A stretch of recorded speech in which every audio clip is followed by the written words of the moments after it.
Welcome in to Shmokin Hot Takes. Is Josh Dobbs the greatest backup QB the NFL has ever seen?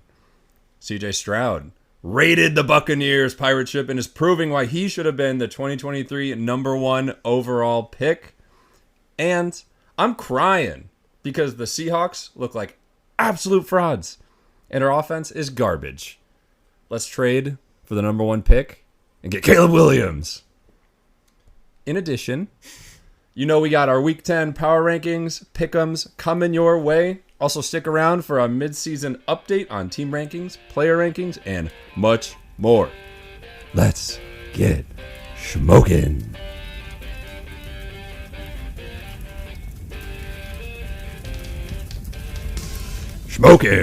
Shmokin'. Welcome in, everybody, to Shmokin' Hot Takes. I'm here with Koop. Heyo. And K-Dog. Hey. Woof, woof. And What was that? I was trying to match his tone. He went low. I had to go low. there we go. Before we kick off today, guys, there's a congratulations in order. What? One of us in this room has done something great. Really? Do you guys know what I'm talking about? Any guesses? We don't do a lot of No? great things. No? Coop, you got any guesses? You're looking... There's many things it could be. No, you got nothing? All right.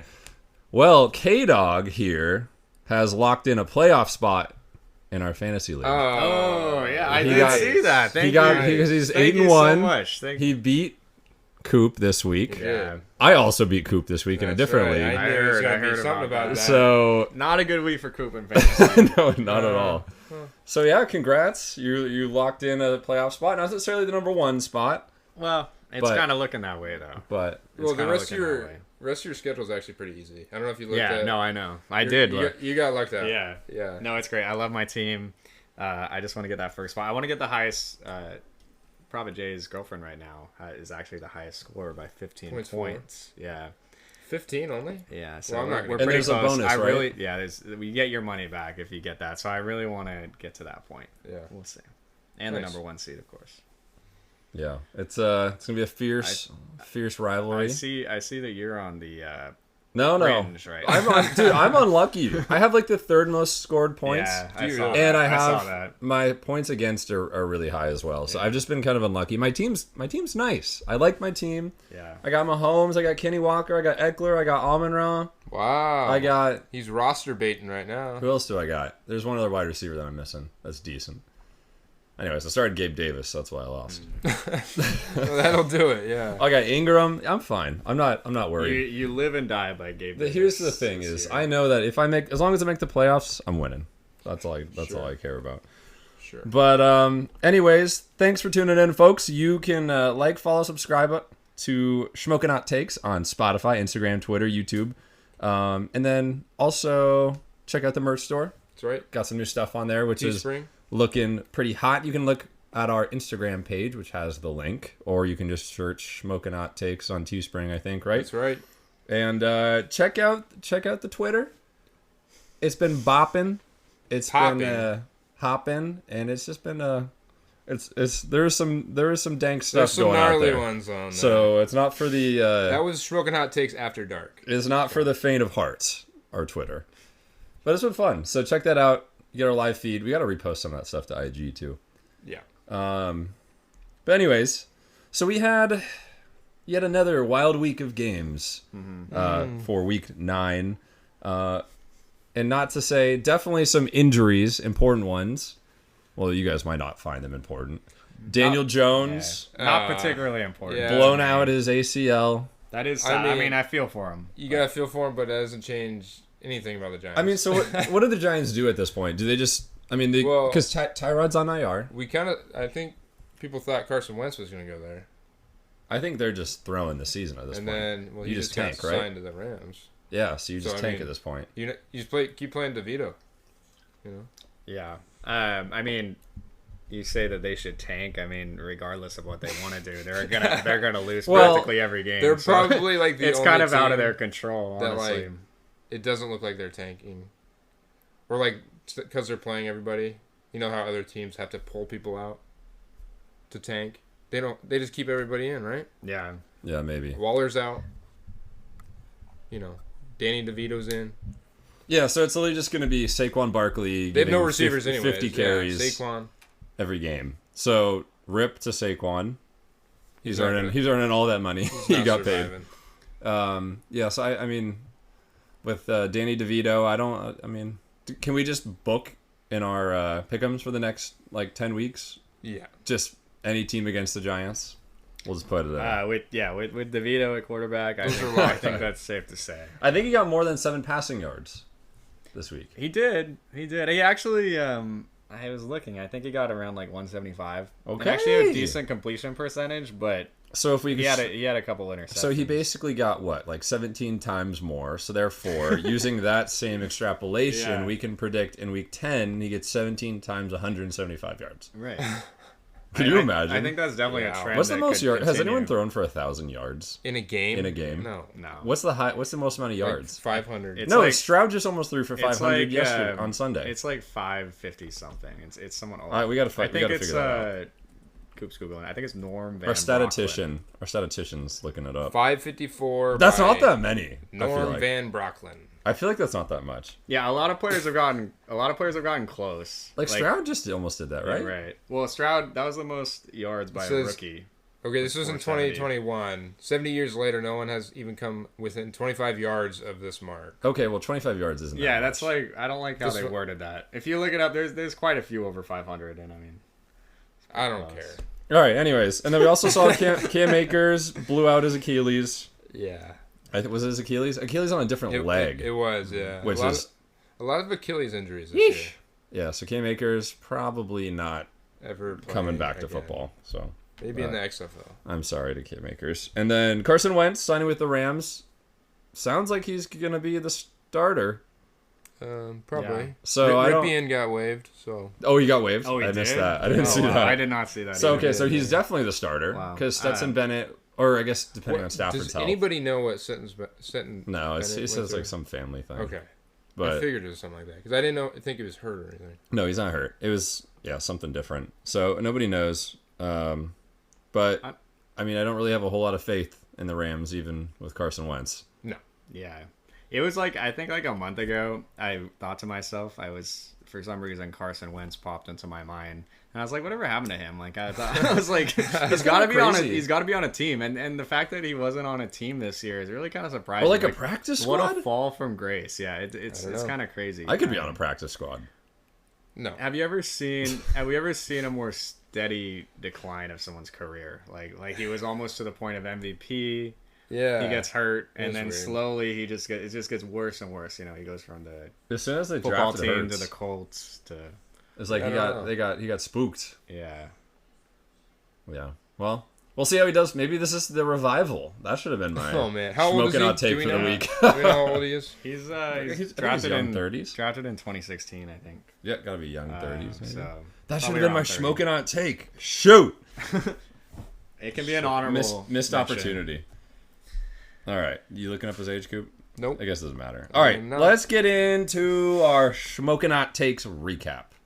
Woo-wee. Oh. K-Dog, you got that locked and loaded for us? I got 2/3 of it. I actually don't have yours, Probably. That's fine. I couldn't remember exactly what it was. That's surprising because so, mine was I the know, most accurate. I know. So I'll start. Yeah, go ahead. Because mine last week, I called for a big game from Dak Prescott. You did. 400 yards, 3 tutties.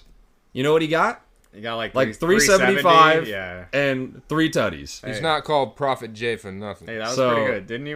Was part of it to a CD Lamb? I think at least, Yes. I think I had CD maybe getting 2 touchdowns. I can't remember. He didn't get any. Yeah, but he He did still have a had a- big game. he had a though, yeah. monster Oh, so you weren't day, even close to your Well, projection. I think mainly it was the Dak, and you The did Dak. That was pretty good. I just, Yeah. I mean, I was thinking about it. I was like, is this really that hot? Because the Eagles secondary is hot ass. They're bad. I didn't realize. We'll And- talk about that more later. Yeah, but I mean, he looked good. And I've been saying, like, even when we talked about like trades prior, I was targeting CD. I've been targeting Dak in fantasy because their schedule opens is up. nice. Yeah. It's a nice rest of the season. You guys are gonna have an easy time. I was looking at trying to get Dak too. I'm worried that ship is kind of sailed now. Like if you wanted to get Dak for cheap, I think people are it's kinda catching over on, now, especially yeah. after that performance. Mm-hmm. Yeah. So I'm hoping to keep it hey. rolling. Hey, good job. It's too bad you didn't hit it. I'm just waiting. I don't know how long it's going to take before one of us actually hits it. Yeah. Mine was also kind of close, not as close as Prophet J's. I picked Tyreek Hill to have his worst game of the season against the Chiefs, getting below 40 yards receiving and no touchdowns.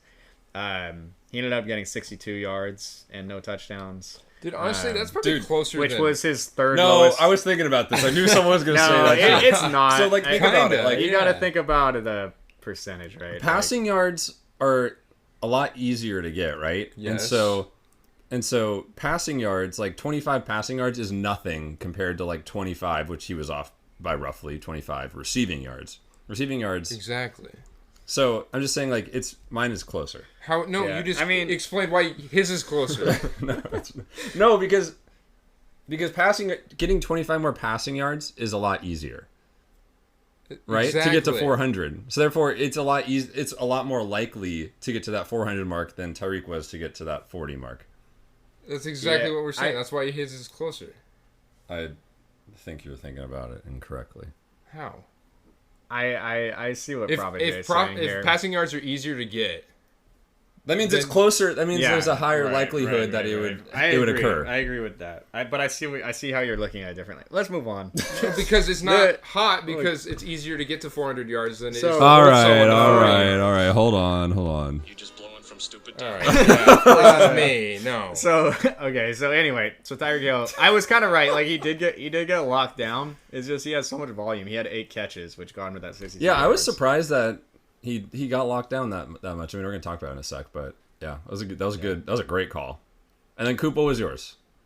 I don't want to talk about it. All right, DK Metcalf, 125 yards, 2 touchdowns in the win over the Ravens. Do I even need to reiterate? And what did you say last week in regards to the Josh Downs, and then what you learned from making this prediction? So Koop's gonna go to like 50 yards and like a touchdown. You know what's funny too is like we were making fun of that, and I said last week, I'm like, next you're gonna pick the DK gets 2 catches or more, and it turns out DK got 1 catch this game. Not even that would have. Oh man, 1 catch. Yeah, something's up with DK. We'll get into that. Let's trade him. Yeah. No. Trade him out of there. Should we get into these games? I'd say 2 of 3. I would say like that. Those are pretty damn close. Like those basically hit.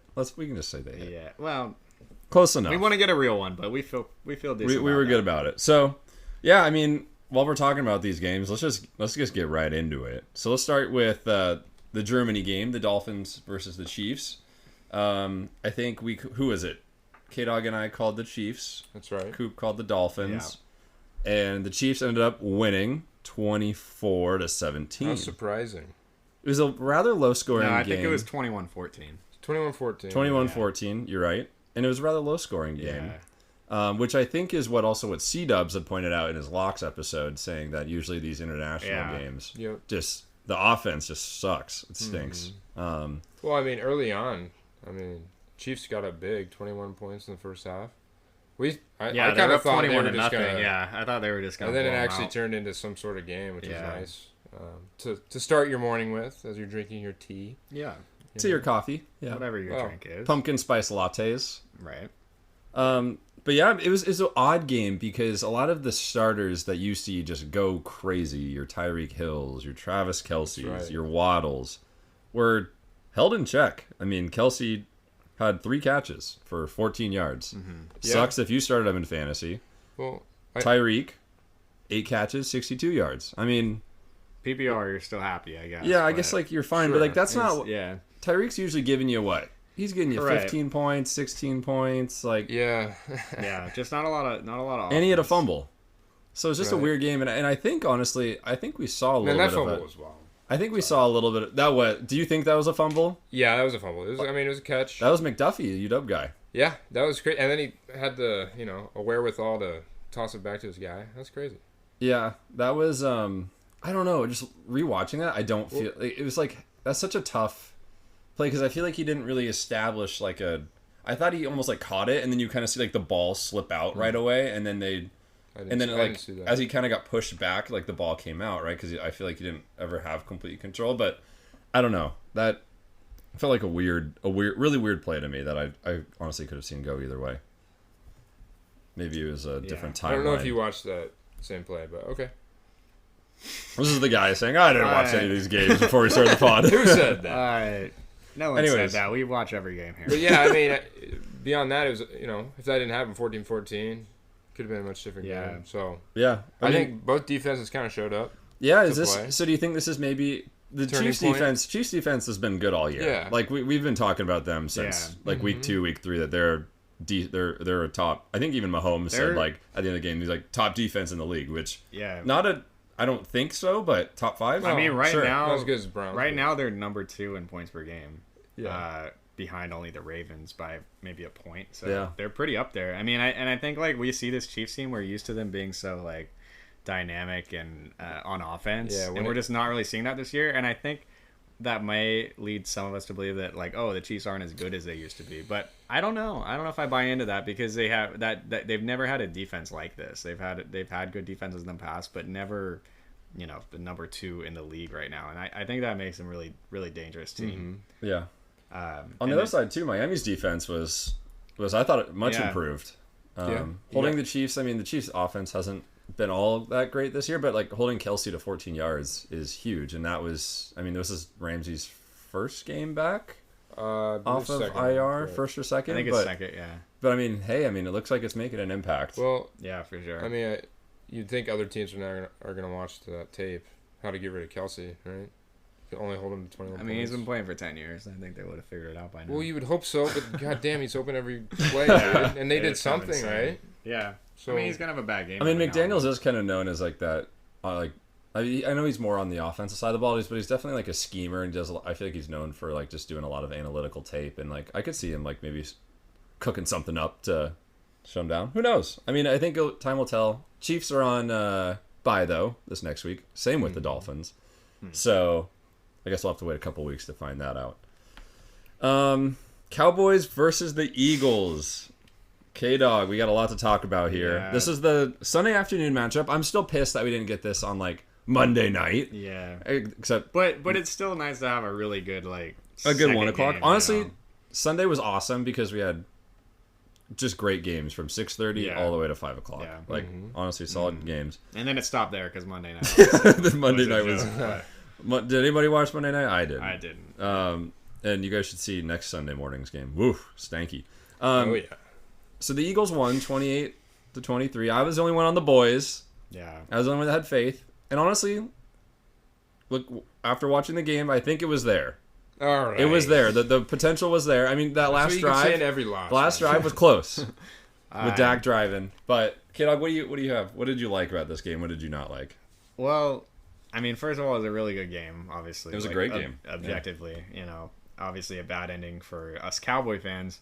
I actually don't feel as bad about this one as maybe you guys think I do. I don't know if that's just because after all these losses I've seen, I've just become numb to it. But I think it's more so that like these type of big games, the Cowboys have lost a lot of these recently. But I think I feel better about this one because they didn't lose it in the way that they always do. And what usually happens is Dak comes out, underperforms, doesn't carry his weight, and the team loses because of that. And that obviously didn't happen at all this game. I mean, Dak had a great game, as Prophet Jay predicted. Yeah, 375 yards, 3 touchdowns. Can we just stop with the Dak interception talk? I looked it up. He only has 5 interceptions this season. That's less than Geno, Tua, okay, he Mahomes, starts with Geno.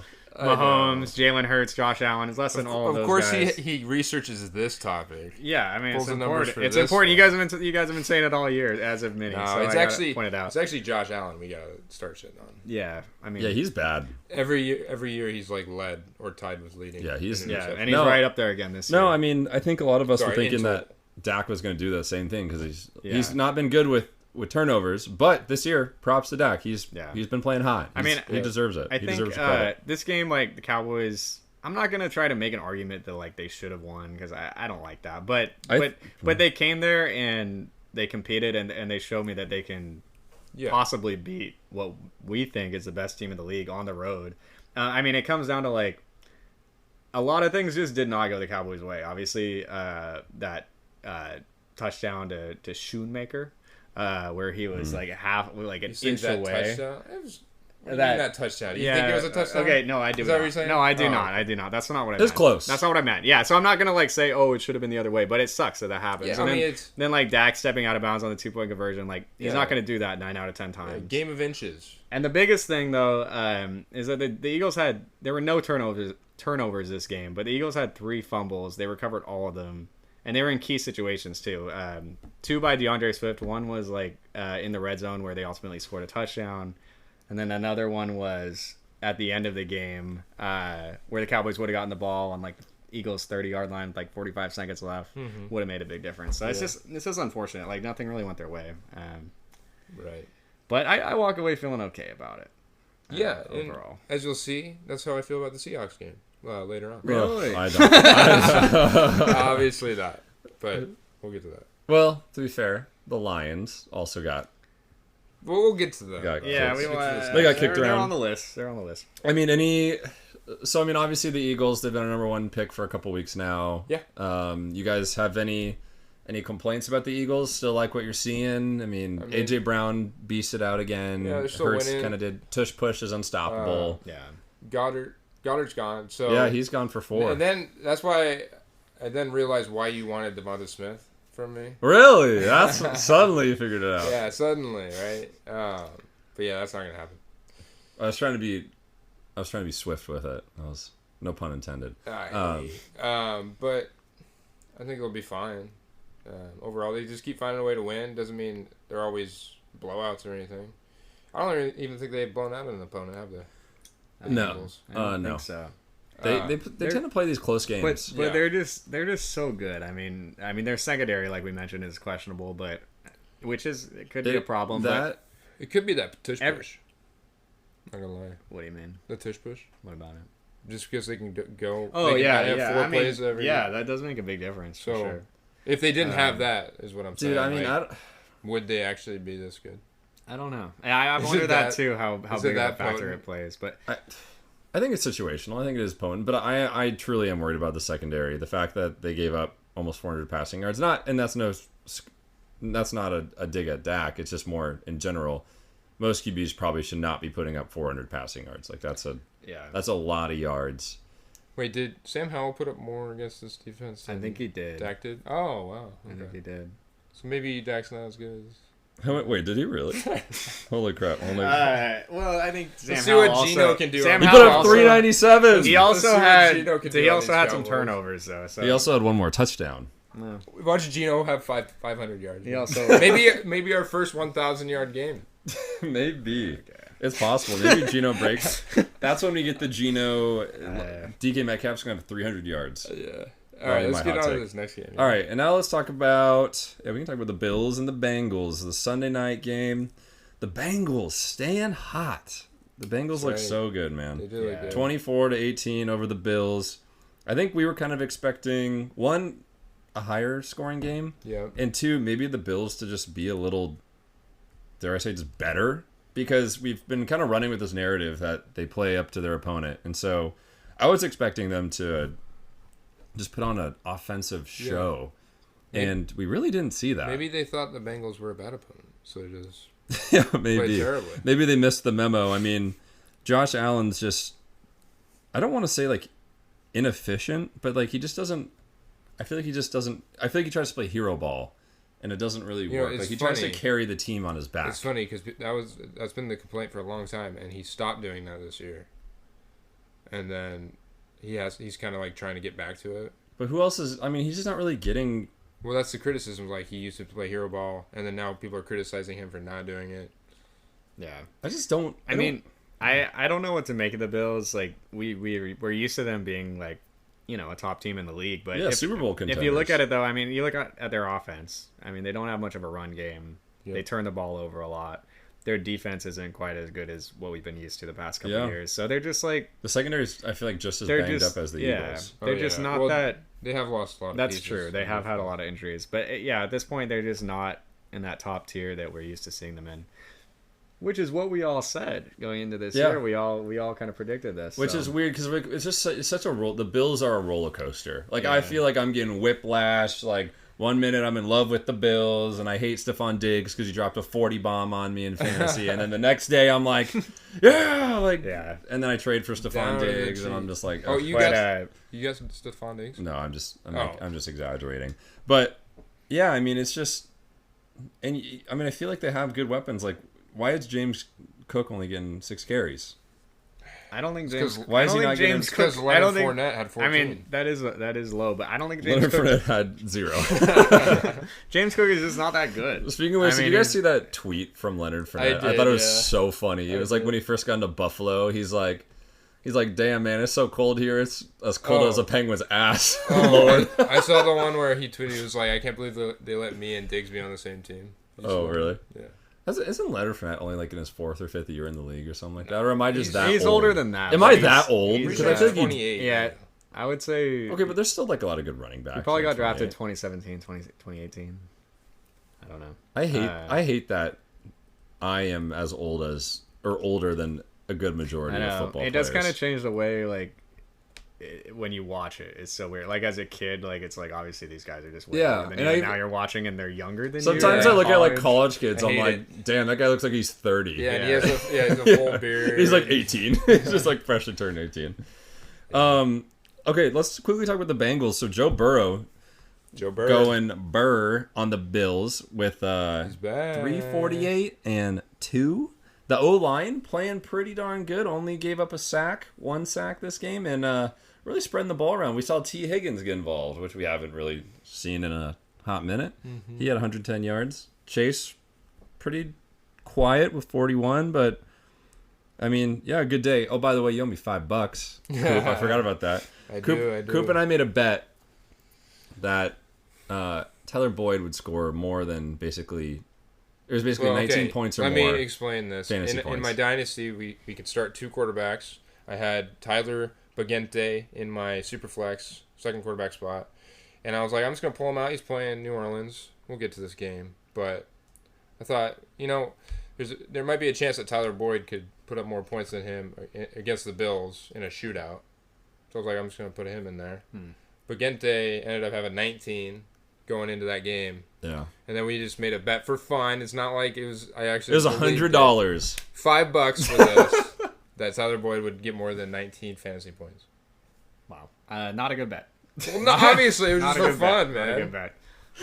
I would have taken your. Kid always looking at him like. He's looking at him like this. Where was I to take that? I would have taken that $5 bet. Jesus. I'd like $5. It's not that deep. There was. Never mind. There was influence. Is me influencing you to take the bet? All right. Bengals are back. I would not want to play them right now. No. They look. You better be on your guys' top 10 list this week. They might be. I don't know. It's tough to make the top 10. Well, they should be higher than the Cowboys. That's for sure. So much disrespect. I'm sorry, Joey. So much disrespect. All right, let's go to the Titans-Steelers. This game happened. Was this Thursday night game? It was. Yeah, kind of a snoozer. This one. I thought it was interesting. We saw the second game of Will Levis, and I mean, well, first of all, Steelers came on top, 20-16. We saw Will Levis play his second game. I mean, much improved defense, like the Steelers versus the Falcons from the first week he came out, and he didn't throw any touchdowns this game. He had a pick.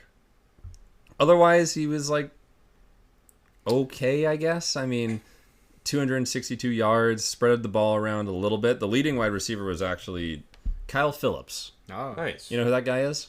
It's one of my favorite players. He's a wide receiver for the Titans. I do know that. I don't know him, so. Pretty cool name, too. Yeah. I would say, I mean, Will Levis is the second game as a starter going into Pittsburgh. That's a tough game. It was. And he was announced the starter. Ryan Tannehill is officially the backup. Yeah, I saw that. I think the future is bright. I think Tennessee's excited because, I mean, they never... I guess Ryan Tannehill was pretty good for a couple of seasons, but for a while now, they've known that's not the answer. They've been looking for a quarterback, and now looks like, better to give him a Levis shot, right? One, yeah. Yeah, better to give him a shot. And also, shout out to Deontay Johnson for he scored the game-winning touchdown, which is his first in was it like 2 years? Yeah, almost 3 years. I saw like 600 days or something ridiculous like that. Damn, good for him. Yeah, somehow the Steelers are 5-3. So. Yeah, I actually think Will Levis looks pretty good. I mean, it's the second game. He has no pocket presence at all. He just kind of stands there. And he does not run around. I think once he learns that, he's actually be pretty good. I got really mad because I picked the Titans to win this game. And they were up basically the whole game until the fourth quarter. The Titans got down, and then they had a chance to score twice. And the first time, they started at their 50-yard line because of a good punt return. And then they decided to run the ball 3 times and then throw it on fourth down, a 40-yard bomb down the sideline, hoping for PI. And Treylon Burks basically gets kicked, gets hurt and goes out of the game. But that's just poor play calling. Why would you run it 3 times in that situation? I don't know. It just pissed me off because I had that game called. I can't pick a Thursday night game. Are you cursed on Thursday night? I didn't go back and look, but I swear I'm like 0-9. I think you might. We'll have to look at that, but yeah, I know. I know it's so. Koop has to go last anytime we do Thursday night picks. Oh yeah, absolutely. No, I gotta go first, so you don't think I'm changing my answer. I mean, the thing about Thursday night is they always put it's usually like a shitty matchup like this. Yeah, what is this? Isn't this like who are we gonna choose? We got Panthers Bears. Yeah, exactly. It's literally the definition of that. Like, who do you go on that one? It's just such garbage. So gross. I feel bad for, but. I don't know. That whole team, like Al Michaels now he used to do Sunday Night Football, and now he's been relegated to doing these terrible Thursday games. Okay, I have a question for you guys. Okay. Will Levis or Bryce Young? Will Levis. I think he has. He has a lot more raw talent. I'm gonna say Will Levis too, but it's early. Like, so if you had to go back to put a verdict, Will Levis or Anthony Richardson? Anthony Richardson. Oh God, I don't know. I guess Will Levis. No, I like Anthony. But his he has the rushing upside. If he plays though, like. Well, okay. Well, I'm not assuming he's just hurt every time. I mean, that's kind of you kind of can. He got hurt 3 different times this year in like 5 games. Yeah, I feel like that dude's career. This might be a hot take. Is just he's gonna flame out. Yeah, I hope not. Maybe. But like, cause he just it doesn't. You don't look think good. he's gonna learn anything? No, I don't think so. I think. You get that dog and you get that competitor. And it's you're just like that's part of what makes him good too. It's like if you take that away, if he plays conservatively. What's Lamar without his rushing? What's Jalen Hurts without his rushing? Really? What do you mean, really? Examples? You don't see. They're the best rushers, and they're throwing. And that's like great balls. What are you talking about? That's part of the. I know, but what are they without the rushing capabilities? The great throwing quarterbacks. No, Lamar Jackson. He's bottom 15 passer. No, he's not. I don't know where you got. He just they literally walloped us. And you're on the ground? Not really. He's still passing the ball. I disagree. Shmokers, you let us know. And then, anyways, Derrick Henry still looks good. The other big story I want to talk about really quick is the, dare I say, breakout. Oh God. Of Jaylen Warren. Jaylen Warren and his efficiency relative to Najee. You're just saying that because I texted you guys and I said he better be starting. Okay, but I mean, then why don't you bring it up? Because I forgot. Okay. All right, see, that's what I'm here for. I didn't say that. That's what I'm here for. Matters, so if you had this idea first, tell us about it. He just looks like much more of an electric. So he passes the eye test. Yes, absolutely. Better. I mean, he was more efficient. The only thing is they used him for like outside the tackles type running, and those running backs are always going to look better than the opposite. Najee Harris, they just keep sending up the middle. I mean, he's the big bruiser back.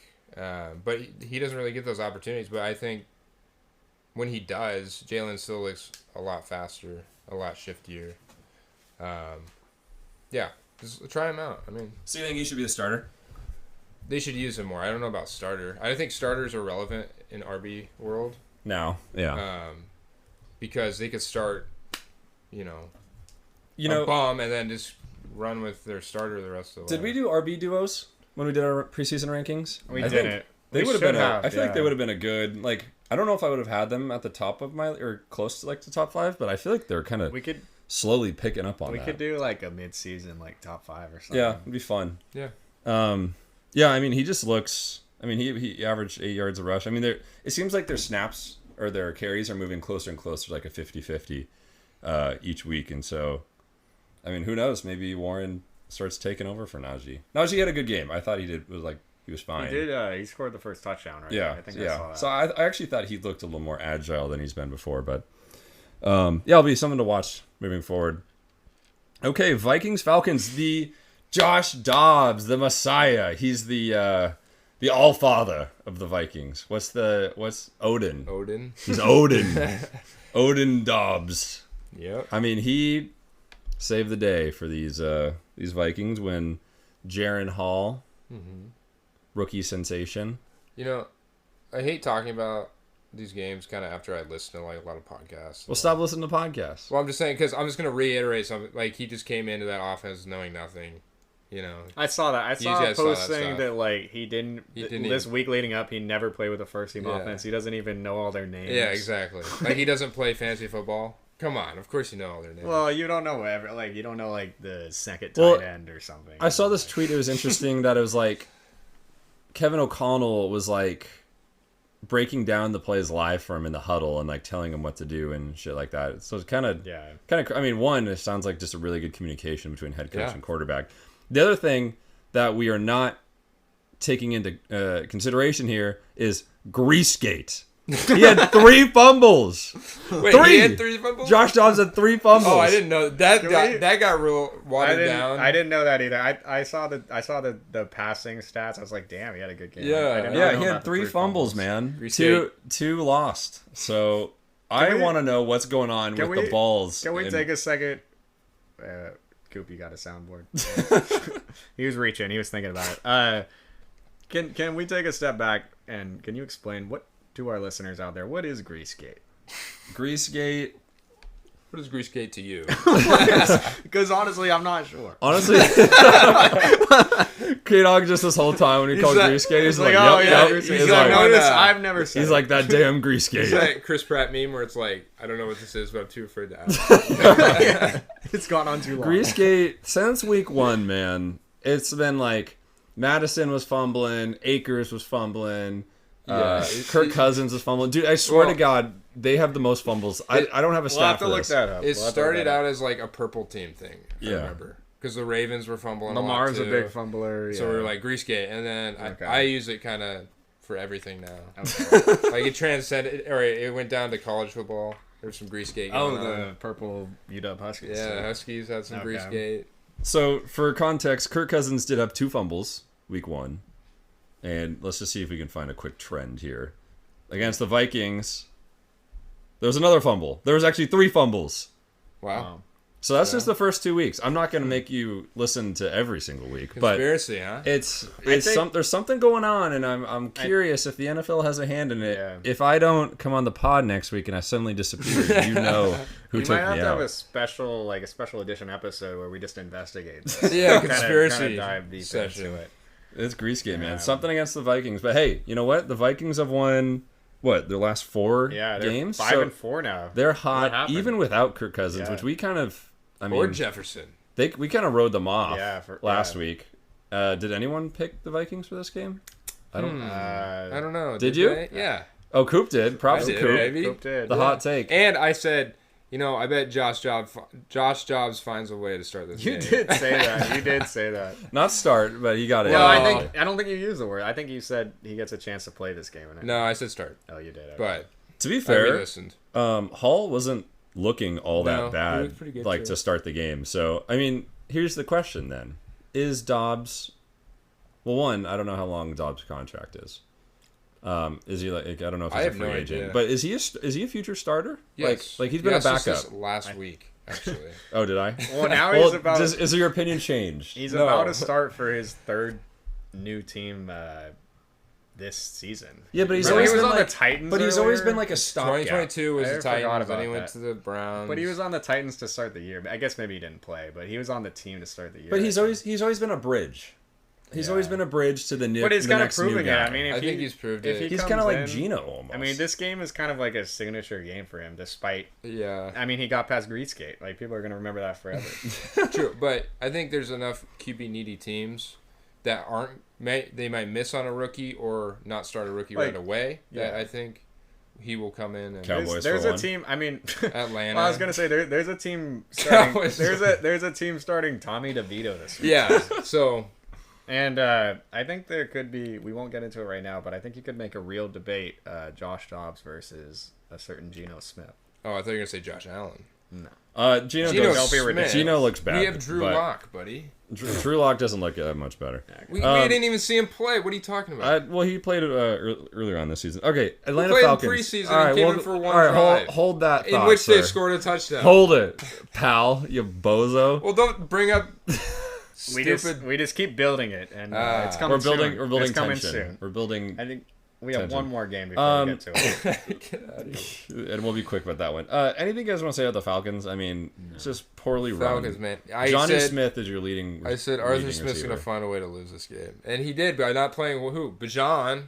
You mean Desmond Riddler? No, or the Riddler. I mean, I don't know. He played well. He's trying to find a way how to do the worst job possible without getting fired. Like where's the line there? You know, until he just gets axed. I mean, they've won enough games to this point where like he's gonna probably stay the year, unless they really go on a bad. No, there's no way. They gotta get rid of him. You know what? I think after this season, they don't win that division, then he's out. They get rid of him and they get a quarterback. You said that if they don't win the division this year, he's out, or next year?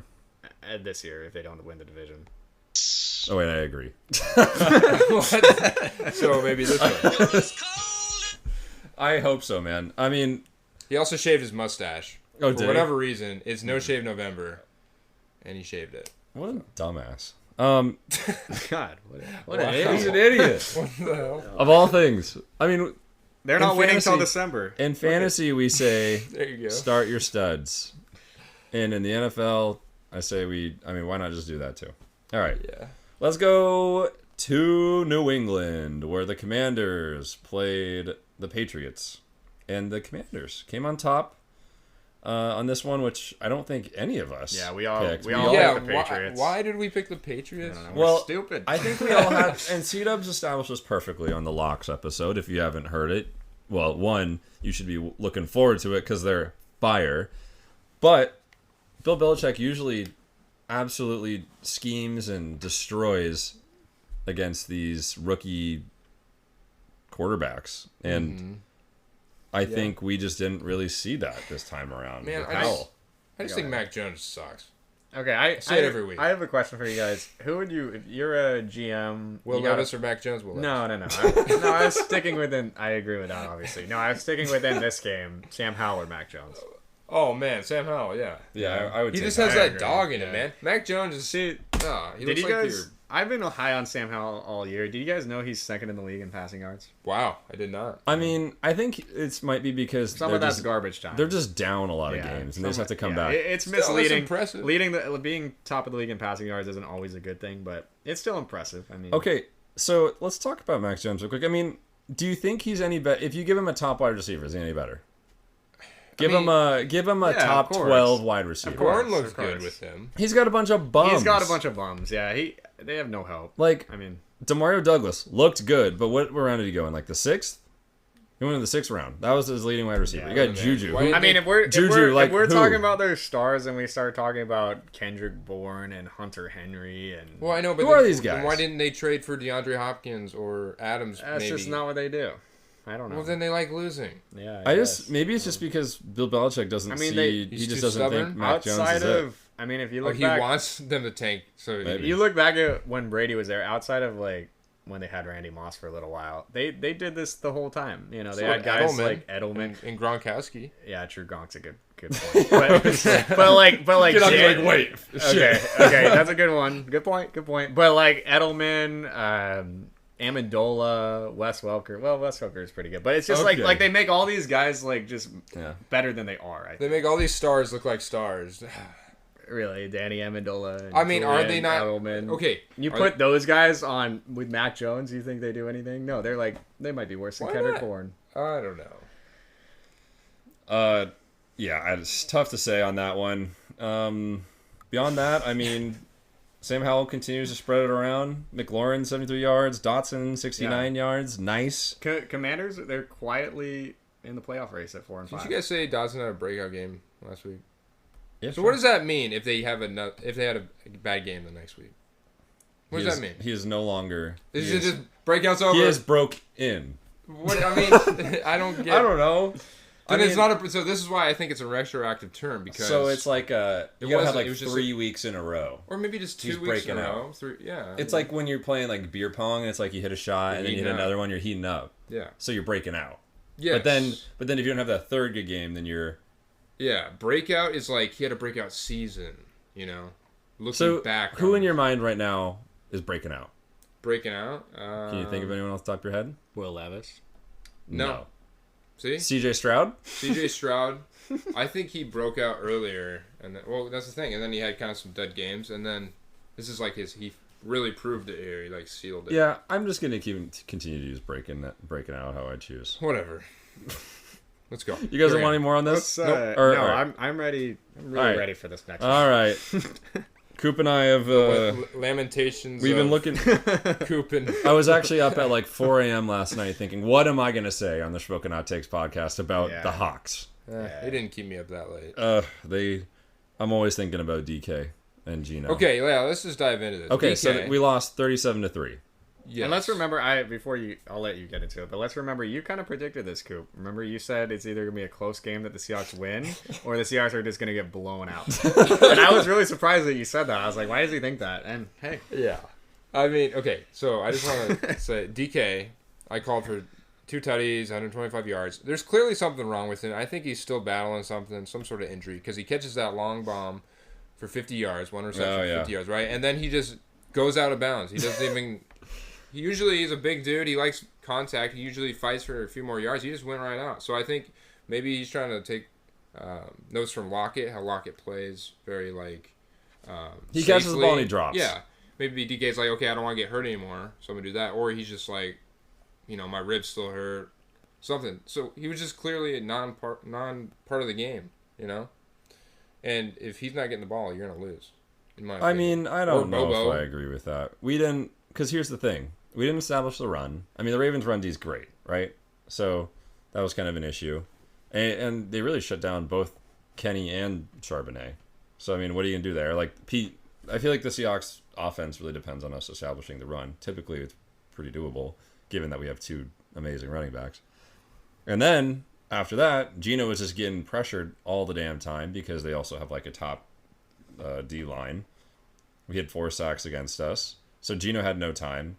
And then that's where I think you see like the outcomes of DK only having 1 catch, Lockett only having 3 catches. And Jigba was our leading wide receiver. He had 63 yards. That's all we got. Yeah. So I think we have the pieces to be better than this. I think our coaches need to... I mean, you got to screen the ball. You got to have... Gino's got to get the ball over the freaking line, man. Like, it's partially on Gino, too. We got to sort of... Like, people are like, oh, you can't question Gino, blah, blah, blah. It's like... No, Gino is far from... Man. Gino is far from what we've seen last year. Yeah, he's... I want to jump in here. I'm not going to debate about, looking at the Seahawks. I do agree they're a very talented team on offense and defense. But I've been saying this ever since the start of last year. Ever since the start of last year, I said I'm not worried about the Seahawks because they got Geno Smith playing quarterback. I've been saying that this whole time. And you guys at the start of the season, I think you both had him as a top 10 quarterback. I mean, you had to. No, you didn't. Yes, because he's not very good. He earned it last year. Last year was clearly an anomaly. You can't just have a bad career. This is coming from a guy who put Dalvin Cook in the top 10. Right? That guy's 1140 yards on the season. Yeah, at least he had a more established, career. But anyway, Geno, 8 games, he only has 9 touchdowns. Yeah, 9 turnovers. He's just not very good. That's just what he is. There's no excuses. It's not surprising to me. I'm not going to give any excuses for it. Yeah, it feels like last year, he kind of had a chip on his shoulder. Yeah. And he's like, I got something to prove. Now he got his bag. He got his bag, so to speak. I'm putting air quotes. You guys can't see it, but bag in the sense that he got a bag for a perpetual backup. Yeah. And then he got paid. And what I've been saying all this year, you get paid and you start you're kind of booty. Now the one person that's proven me wrong on that is now Joe Burrow. But think about it. Did Daniel Jones purposefully tear his ACL? Think about that. Oh man. Deshaun Watson got the bag. He's not doing it. He played pretty good. Not really. Maybe by against the Cardinals. Maybe by his low standards. The Cardinals have been doing better than they did against. All right, we'll get into it. Don't jump ahead here, eh? We aren't going to talk too much about that one. We're not talking. We might just skip that game. Let's just mention the Ravens really quick. They're really, really good. I mean, they're number 1 in defense, number 6 in offense. Koop is unwell. And who the hell is Keaton Mitchell? He's a beast. He's a monster. He's a beast. It's funny because Gus Edwards only had, I think, 4 carries or something. 5 carries, and he had 2 touchdowns. Of course, yeah. Man, I'm glad I traded that bum away. So now we got to start talking about, Todd Monken, that whole storyline. It was true. No. It was true. People didn't want to hear it, but obviously he had a hand in this, right? So. Mark Andrews, honestly, 9 dude, receptions, 80 yards. Love that guy. This might be hot. I mean, everyone's having their way with Monken, saying he's the GOAT, whatever. He's the best. He's going to transform this offense. Can't wait to hear it. But, dude, the offense hasn't changed all that much. They still are they're all rush predominant. Lamar's... I disagree, because I think they've had other games where they have been leaning on the pass. But if they're able to run like this, yes, they're going to do it. That is their strength. But well, I'm a lot more so it happy makes him special with Mark Andrews this year than I was last year. I think he's had like he's just not getting the touchdowns. Points. I mean, he's had 15 plus points every game except like the one he missed in the first game.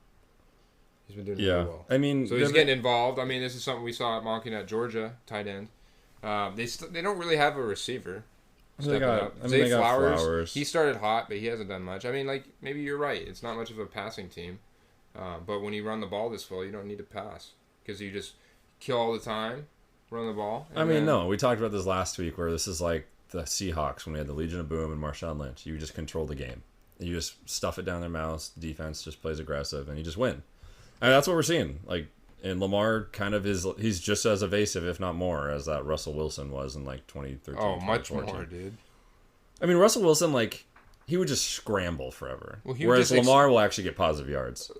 Russ would extend the play and then, pass the ball. But Lamar has the ability to just run as well. So yeah. So we can all agree the Ravens are a Super Bowl contender. Yeah, right absolutely. Now. Yeah, for sure. They might be the best team in the AFC. They're arguably the best in the league. Yeah. Yeah, I think there's a case for that, definitely. Okay, let's talk about rookie sensation CJ Stroud against the Bucks. Man, this is a fun game. The Texans win 39-37 over the unexpected shootout. Baker Mayfield throwing for 265 and 2, but then you got Stroud throwing for 470 and 5. And you know who started this guy in fantasy and has 2 thumbs? This guy. And this guy. And I lost in a league, even though I started.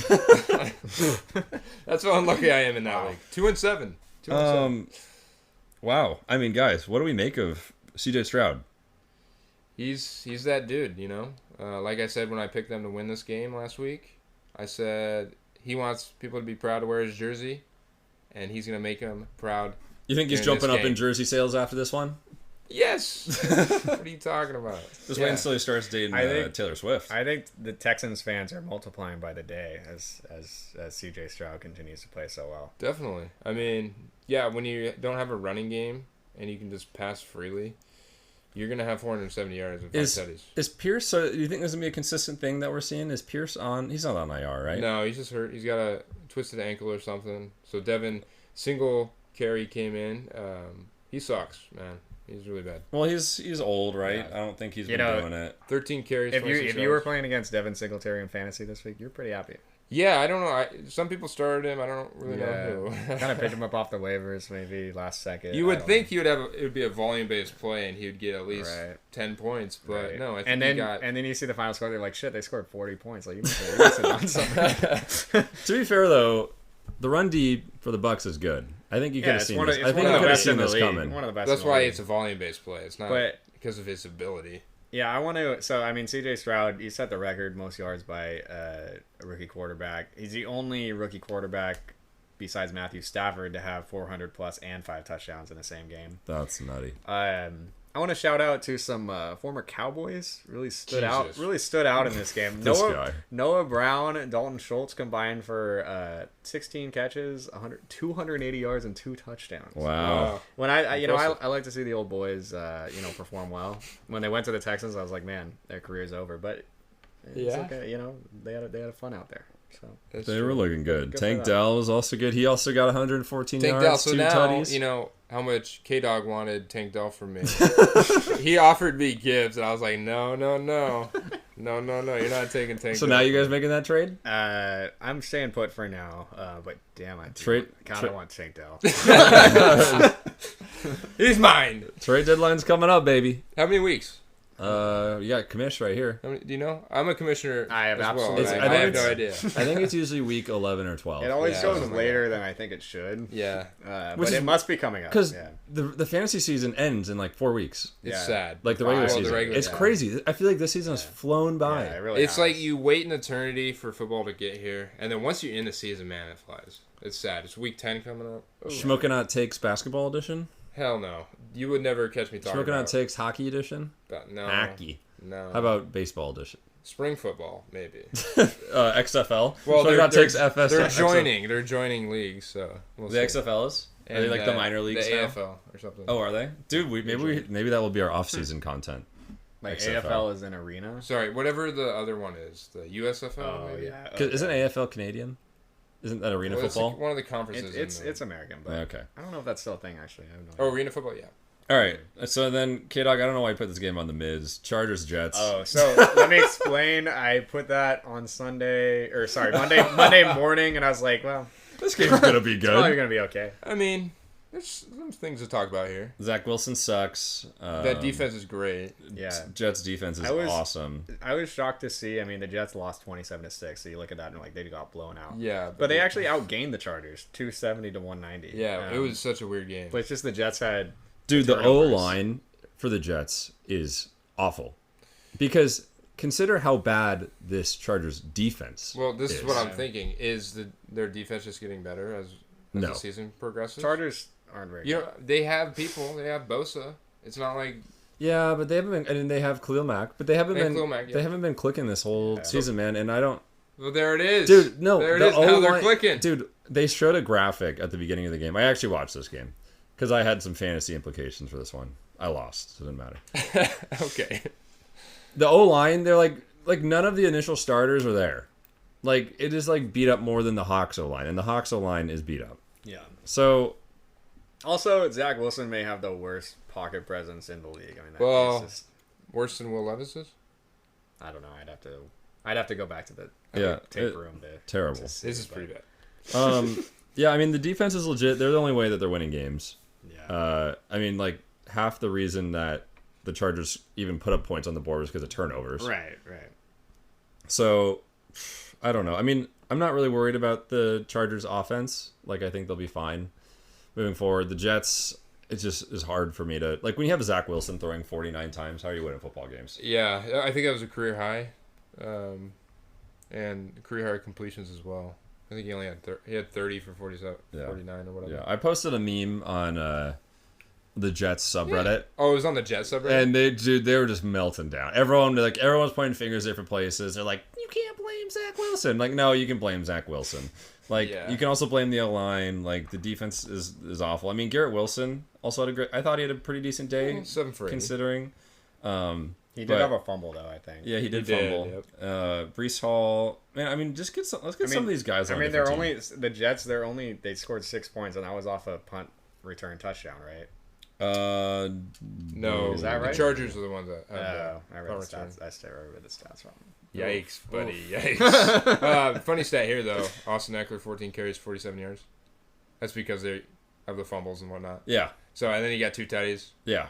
He looks good fantasy-wise. He looks good. He had a lot of drops. I think he was, I want to say 2 for 7. He had 2 catches with 7 targets, something like that. And he had 5 drops? I most of it was his fault. Yeah, he was literally he had 2 catches for 7 targets. So he needs to get that shit in order. It sounds like somebody owns this guy on I own him in fantasy 2 team. leagues. 2 leagues, one of which is K-Dogs. Yeah. All right, let's get into the duds here, boys. Bears Saints. Bajent looking okay. The Bears ended up losing this game 24-17. Probably had no business being this close, but Bajent, for a guy who came out of West Virginia from some tiny school, he looks decent. Shepherd University. Yeah, he looks decent. He also ran for 70 yards. Donta Foreman looked pretty good, getting 83 yards. Komet got 2 tutties. He's not... That sounds like a tight end 3 if I ever heard one. Yeah, the one problem with Bajent, throwing 3 picks. So, you're not going to win a game doing that. And then also on the other side of the ball, you got crackhead Taysom Hill just doing all kinds of Man, he's crazy. Taysom Hill things. If you have him in fantasy, you're having a fun time. Yeah, Olave had a tutty. I know how many people are crying about that. Finally, he gets one. I know C-Dubs was bitching about it for a while.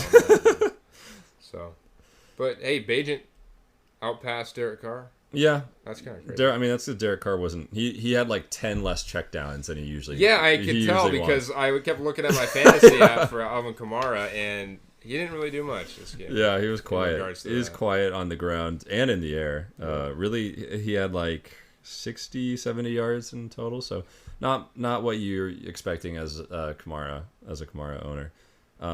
But yeah, Saints now leading the division. Bears, I don't think the Bears have much hopes of playoffs this year. Hopefully we get Fields back. I'm missing Fields personally. I think he's just kind of fun to watch. Yeah, it makes the offense much more dynamic. And I don't, from what the sound of it is, we're not getting him back for this week. Not this week. Because it's a Thursday night game. Short turnaround. Yeah, so, the Bears versus the Panthers, that's going to be a real stinker. So I'll be excited to see who you guys pick for that one.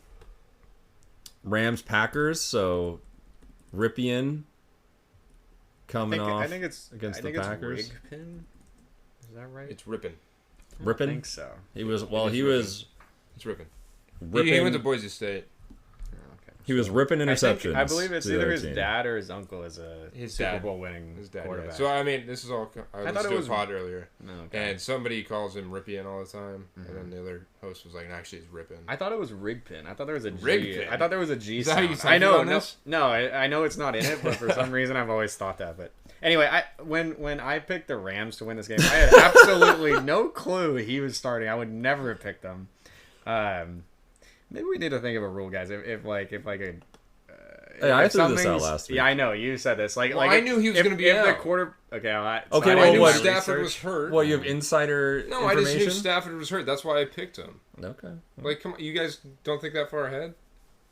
You don't use that much information? I don't spend a lot of time when I see the Rams and Packers on the schedule. I just... This is coming from the guy who's like, can you guys write the stats down for me? Okay, I'm browsing Reddit, keeping track of who's hurt and who's in. Yeah. Well, and people talk about them throughout the week. Okay, well maybe I'm working. I know you do that. I'm posting memes while you're doing that stuff. So maybe you have a competitive advantage. We don't need a rule because I pick things based off of all the information I have. If Matthew Stafford was playing, I was going to pick him. Okay. No, if Stafford's playing, I'm picking. I was too 100%. busy watching Dak Prescott highlights myself. Because the Packers, they were bound to win another one. They're not going to be this booty all season. They still have people. No, they're pretty booty. No, they suck. These teams suck. They seem suck. I said these teams suck. Oh. Well, they seem suck too. They seem really suck. Love played better. He threw for... What did he throw for? 228 yards. Sucks. Let's talk. Hold on, before we pass on this game. Let's talk. I don't want to talk anymore. I don't want to talk about this game. This is the Bryce Young versus Jordan Love trade that was in the dynasty. That's all I want to hear what you guys think. Who's going to be better going forward? Jordan Love or Bryce Young? That's a tough one. I'd probably pick Jordan Love. Wow. Are we talking just strictly their ability or what the team will do to pad around them as well? It's got to be the team too. Because I kind of want to say Bryce Young because I feel like the Panthers are going to do a better job of getting him the weapons he needs to succeed. Right now, his wide receiver 1 is Adam Thielen. No disrespect, he's been playing hot. Yeah. He's playing old man hot this season. So let's get him and that's hot. Let's get him a DJ Moore. You know what I'm saying? Maybe a Christian McCaffrey. Let's get him a Christian McCaffrey, and then we'll see how this guy does. This might be the second coming of who's that bum that always wears the hair braids? Cam Newton. I know. I say that and I laugh because I know that's crazy talk. That's yeah. So, anyways, all right. Let's be done with this game. Can we just go through this quickly? All right, we're going. Don't worry. All right. Speaking of barking and tunes, let's talk about the Cardinals and the Browns. I know it's a strong reach there. Browns destroyed the Cardinals in Clayton Tune's first game as a starter, 27-0. Yeah, if you're an NFL team, you're starting a quarterback named Clayton Tune, you fit rock bottom. To be fair, he's got a cool name. I could see him being a good starter. I don't know. But I'm beating myself up. I started Marquise Brown this week. I don't know why. Ew. I don't know why. Whoa! 58 yards, 2 interceptions. Clayton Tune. Would you rather have 24 yards? Would you rather have Clayton Tune or Zach Wilson? Zach Wilson. Would you rather have Clayton Tune or Geno Smith?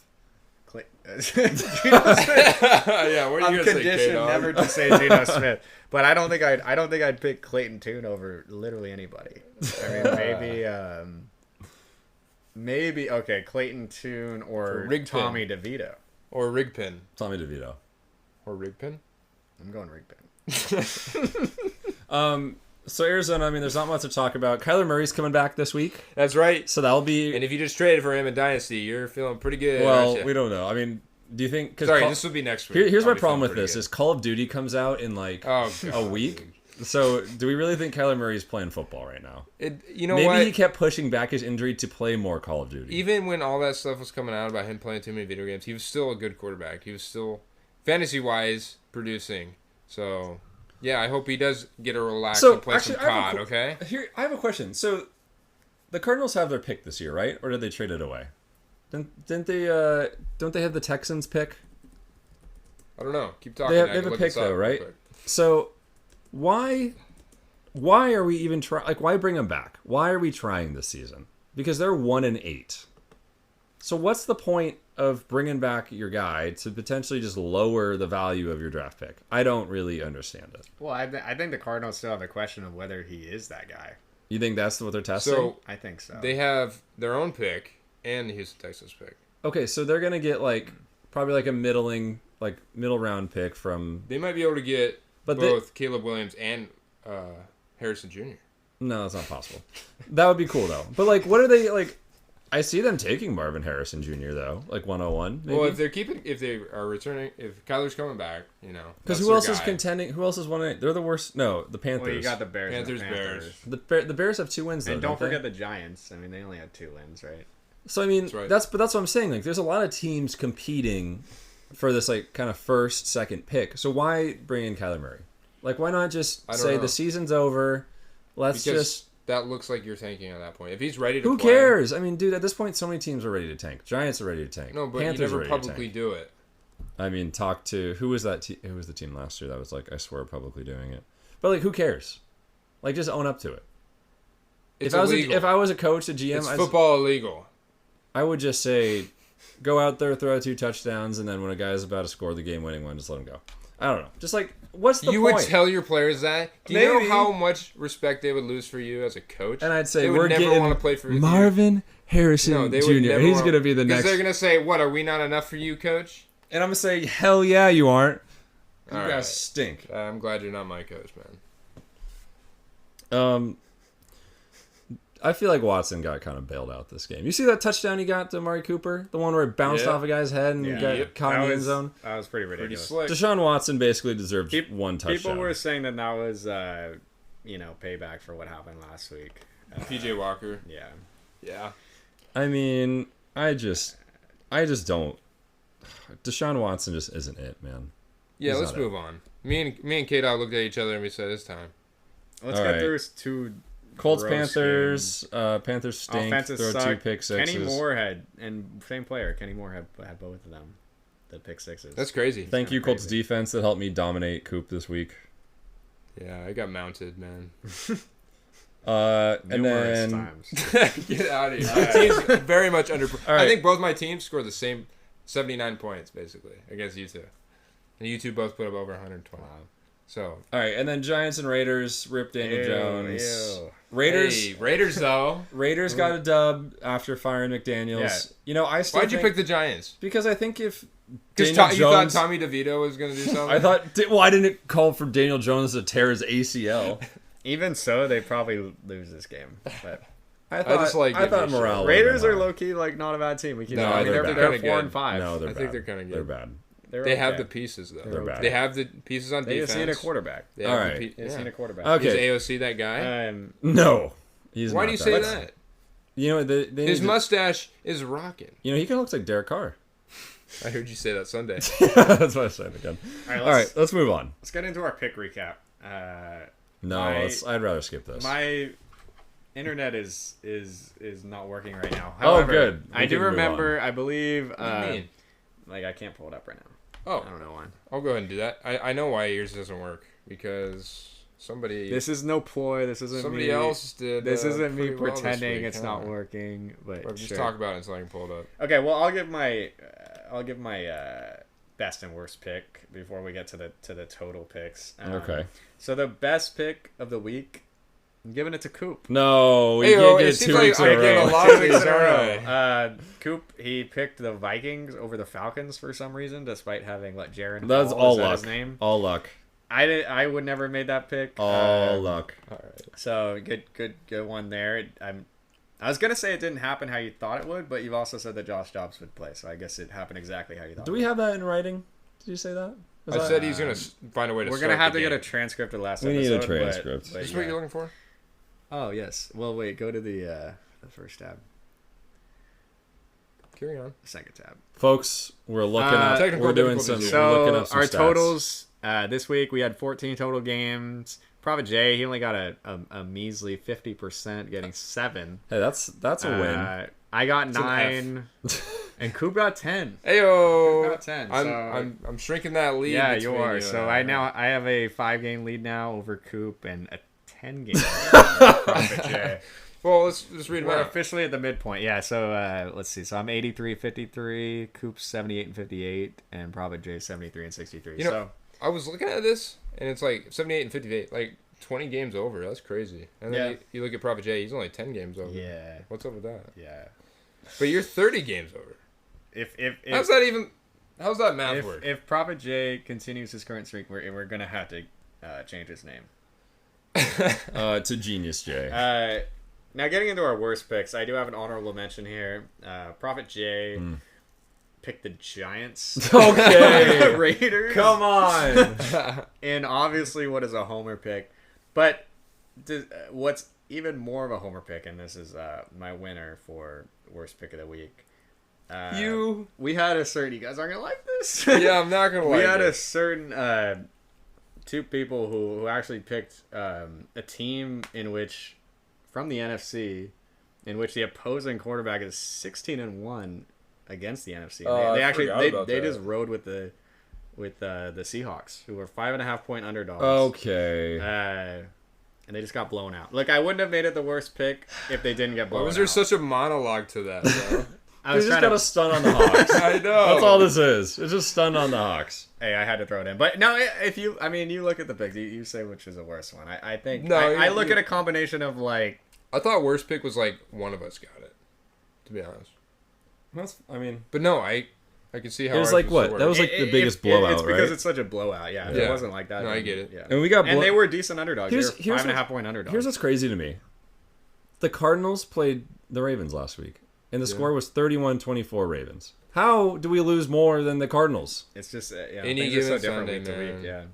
It's almost like luck based. It's actually. like maybe the Ravens have a little bit of the Bills in them, where they just blow out the good people and they play close. I put in air quotes to the bad people. I don't know. Maybe, man. Yeah, Seahawks got me worried though. We're not a complete team. We're kind of frauds right now. I'm very interested to see where they are in your guys' power rankings. Honestly, the Commanders could be a tough matchup this week. Like it's not a walk in the park. No, I know, and I think one of us is gonna actually pick those guys, aren't they? All right, sorry. Let's continue. This is where we need like YouTube, because that face is like K-Dog looking away. Like, that was funny. Are we moving on to the middle segment? Yeah. K-Dog, you got this, ready for it? Yeah, let's do it. So, week 9 is in the books, so we are officially at the midpoint in the season. So I thought it would be fun to kind of go back. You know, if you guys remember, I'm sure all of you guys have been listening since day 1, in which we picked all our playoff teams, picked some award winners. So, obviously, I think at the end of the season, we'll really do a deep dive on that. But I thought it'd be fun to kind of do a refresh halfway through the season, nice. see what you guys think. I want to kind of focus on who's making the playoffs. We're not going to do a playoff bracket or anything. We're not doing seeding, but I kind of want to look at who's making the playoffs. So, we'll start in the NFC because it's a lot simpler. There's a lot less teams in contention. Mm-hmm. So I'm going to say, let me know if you guys disagree with this. So I'm going to say the Eagles, Cowboys, 49ers. Whoa, you can't put the Cowboys second. This is in no order. I don't know. I'm just saying the Eagles, Cowboys, 49ers, Seahawks, Lions are all locks for the playoffs. Do you guys agree with that? Yeah. I was looking a little bit earlier today. So if the season was ending now, who would be in. Yeah. And that's all of them that are in. Yeah, so that's 5 teams. I'm not going to lie, I'm a little anxious about the Hawks. Okay. Well, because we have a tough schedule. Who's below us, though. Yeah. There's a lot of bad teams below us. So you're unsure about the Seahawks. You're sure about those. So okay. I feel pretty good about it. So for me and Koop, there's 2 teams remaining. So we'll talk about those, and then for Prophet J, there's potentially 3 teams if he's not picking the Seahawks to win. So first, who wins the NFC South? God, the NFC, can I just say, is it's hot so garbage. bad. It's trash. It's so bad compared to the AFC. Who do you guys think wins the NFC South? So right now, the Saints are 5-4, Falcons are 4-5. Yeah, I like the Saints. Buccaneers are also 4-5. I'm gonna stick with the Saints. That's who I had preseason. I thought the Falcons might be the ones to kind of shift that. I think I called them out as a dark horse early on this season. Under this Arthur Smith leadership, I refute anything positive I've said, except for anything about Desmond Ridder, because I still believe in him. I think the Saints got a good defense, and their offense is at least semi-capable. The Saints are the only team with a positive point differential. The other 2, or other 3 are just... What are the Falcons? 166 and 192. So about 20. That's not great. 26.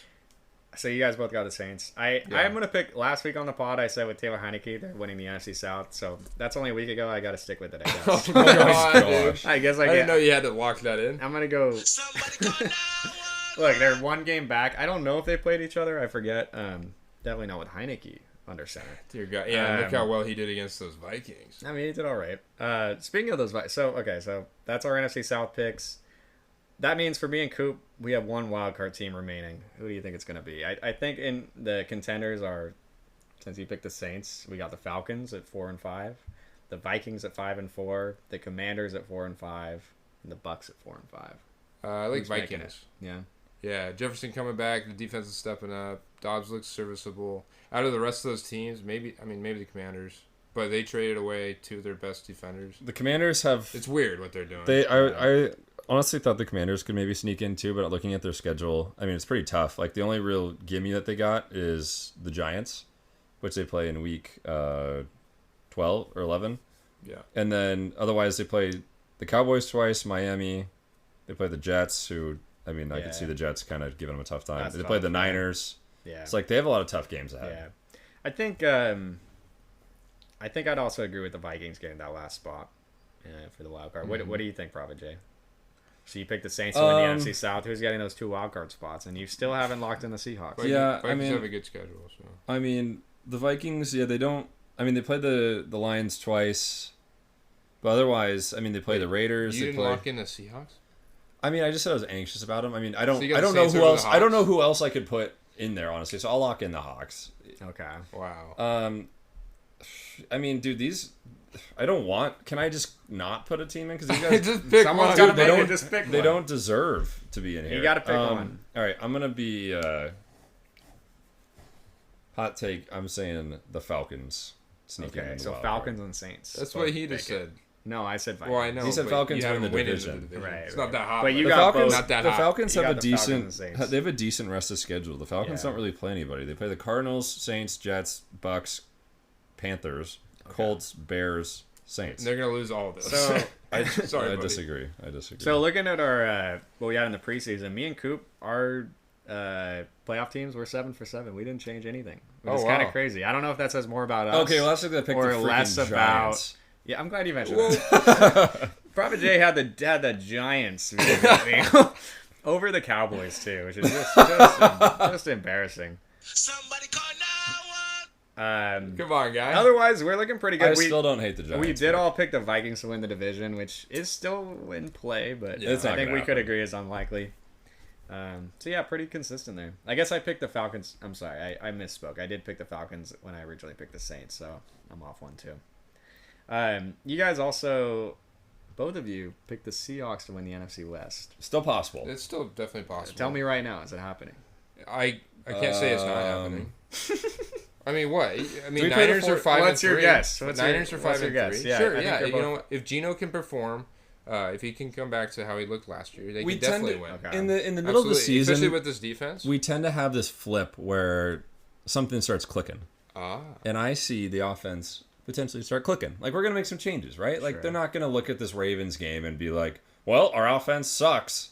Like, no, they're going to look and see, like, what can we do to scheme up better, like, not make ourselves so predictable, right? Because the formula is there. You stop the run, you kind of shut down everything else. So, maybe we start getting, Njigba involved even more, or get Lockett on these shorter routes, or maybe DK just stops being a bitch, Yeah. So you're picking Seahawks. I'll stick with it. I'll stick with mine, yeah. Wow. I could definitely say them. I honestly did not expect that, guys. Really? In that soft division? Soft division. Our division's pretty soft. I mean, Niners are looking like... I think 49ers are going to come back with a vengeance. Sure. Bye week. I mean, I don't disagree. Okay, last question about the NFC. This isn't necessarily your Super Bowl pick, but who do you think is a team to beat in the NFC? In the Can I just say the Eagles and have that cop out? Yeah. In the NFC... Yeah, you can. Because on the table. Give me one team. I would also say the Eagles. It would have to be the Eagles. I mean, Cowboys still look hot. I think that's gonna be a tough game, regardless. And maybe the Vikings, just given how hot they are. Okay, guy. Whoa, they won 4 in a row. That's 2 minutes after you had them missing the playoffs. I just said they would make the playoffs. I thought you picked the Falcons. Oh, I did. But they still are good right now. Yikes, dog. Moving over the to Lions too. Lions. Moving over to the AFC. All right, which is just an absolute mess right now. So I'm gonna say these 4 teams are locks. Let me know if you disagree. The Dolphins, Chiefs, Ravens, and Jaguars. Yes. Yep. Agree. And so those would all be the division. Let's say those are the division winners. Although, of course, some of those could change. But let's just say they're the division winners. So then we have 3 wild card spots left, and to me, there's 6 teams in contention for that. So we got the Jets at 4-4. No, Jets are not in contention. We got the Bills at 5-4. We got the Texans at 4-4. And then these next 3 teams, all in the NFC North at 5-3: the Browns, the Bengals, and the Steelers. God, pisses me off. You're not missing anybody. 5-3. I mean, that's in my opinion, those are the teams in contention. Why are we not you could put about, the Chargers. I'm putting the Titans up in that. Why are you not putting the Chargers on there? I don't think they have a chance. The Chargers are trash. Okay. They're so bad. All right, we can throw the Chargers. They're so bad. The Chargers, and you can say the Titans. Because that's how I feel about it. They're calling an ambulance for this whole team. Okay, because we're on this topic, I wanted to say my Shmokin Hot Take sorry. for the rest of the season. Okay. Is that allowed? Sure. Because I have the Chargers making the playoffs. Okay. That's fine. Okay. So I think they can go. Okay. I look at their schedule. I got them going 6-3 Okay. in the next 9 games. I think it's definitely So finishing 10-7. 10-7. Will that be Definitely enough? Will that be I enough? think so. Maybe. 10. I feel like 10 wins should get you in. Yeah. So I think. Okay. I Who are don't- your other Did two you wait? teams? Did you actually look at their schedule and like kind I of did. map out who Yeah. they're beating? I So did. you think they're beating the Lions? No. You think they're beating the Bills? Actually, no. I do. Well, that's this week, right? The Lions. That No, sounds don't tell boring. me. Yeah. So you think they're beating the Ravens? No, not the Ravens. Or what about the Bills? Yes. I mean, their schedule actually is kind of I mean, Kind that of division- cheeks coming that up. division's a not lot great. of cheeks hanging Exactly. out there. That's what I'm Summer saying. season, the cheeks Okay. are That's what I'm out. saying. Okay, so you got the Chargers. Well, who are your other 2 teams? Out of those guys, Well, out of who? I mean, I got the list, but you could also probably Jay mentioned the Titans that I didn't have. No, not the Titans. The Bengals, yeah, Okay. and definitely not the Bills. Wow. Yeah, I That's don't. not- Okay, I like want the to talk Bills. about that was supposed to be my hot take, but Oh, maybe okay. it's not that hot. I would say Buffalo Bills are narrowly missing the playoffs. So like Okay. they'll be in that Yeah. 4 spot. I like mean, that that would 4th wild card. surprise. I think we can see how that's going to happen. Because but- they're just not playing well against bad teams. Yeah. And that's what you just need to stomp bad teams. Yeah. Okay, so you got Bengals, Chargers. Probably I guess in this situation, Browns. Okay. Yeah, mine are Bengals, Browns, and I'm gonna say the Texans are gonna sneak in. Wow. Okay. Over the Browns. No, over the Steelers. Oh, sorry. I Steelers. think I like Bengals. Ugh. Maybe Bengals, Bills, Browns. I think The Texans have a good It's rest pretty of the hard. season too. it's tough. So I mean, it's tough. I think it's kind of up in the air. Yeah. Okay. Well, who's your team to beat in the AFC? Similar to the The Ravens. Ravens. Okay. It's got to be the Ravens. They're giving me nightmares. Gotta be Ravens. Chiefs, because they have all of Lord Above helping them. Lord Above as the script writers. I mean, I can't really ask you this question, but I would say the Ravens have a higher. They're the team to beat, right? Like they've stomped good teams. They're the better team already. Best team in the AFC. Yeah. And like it seems like they look like literally unstoppable now. Yeah. I think my number one team is going to be the Chiefs, just because their defense is so good. Patrick Mahomes has never not made the AFC Championship as a starter. I think the only way you can suss out who you actually believe in, Ravens versus Chiefs right now. I'll go Chiefs. I got Ravens. I think the Ravens have a better defense and offense. But it's more than that. It's like the Chiefs in the playoffs are dangerous. I don't know. You got it when you add Taylor Swift. They're it's my like a plus 10. Right? It's like a plus 10 bonus. 10 you add the multiplier. NFL to it. It's plus 10. Sure. Yeah. So they got bonuses. They're getting they got like potions they're drinking on the side. Okay, so definitely our AFC's changed up a little bit since preseason. All of us had the Jets going to the playoffs. Well, of course, yeah, Aaron Rodgers was a big factor in that. Just like Daniel Jones going out, right? So it kind of makes sense. Well, yeah, right, of course. We can all agree on that. Since you guys have already said yours, I was going to save it till the end, but you guys already said your Shmokin Hot Takes of the season. Well, for the remainder of the season. So I'll say mine. And that is Cowboys are winning the NFC East. Oh. Let me explain. Over the Eagles. The NFC, just lost the Eagles. Now they're down 2.5 games. They both have tough schedules. I would say the Eagles is slightly harder, and they do have a game against each other in Dallas. Yeah. So it is a decent gap, but it's not. Yeah, Eagles got the Chiefs. Not able to overcome, right? They have the Niners too. They do. Yeah, They do. So. And so the Eagles won the division last year. The NFC East hasn't had a repeat winner since 2004, I think. Wow. Long time. Maybe that was the Cowboys, huh? No, it's the Eagles. Oh, okay. Yeah, Eagles got a gauntlet coming up. They do. They have the Chiefs, Bills, Niners, boys again, and then the Hawks. Yeah. And then they got the Giants, Cardinals, and Giants. That's a gauntlet.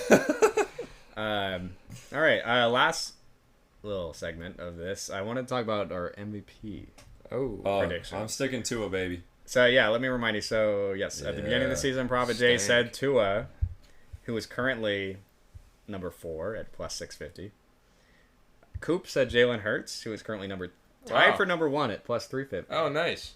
And I said Trevor Lawrence, who is currently number 8 at plus 2,000. Not gonna lie, during the start of the season, I was actually getting a little worried.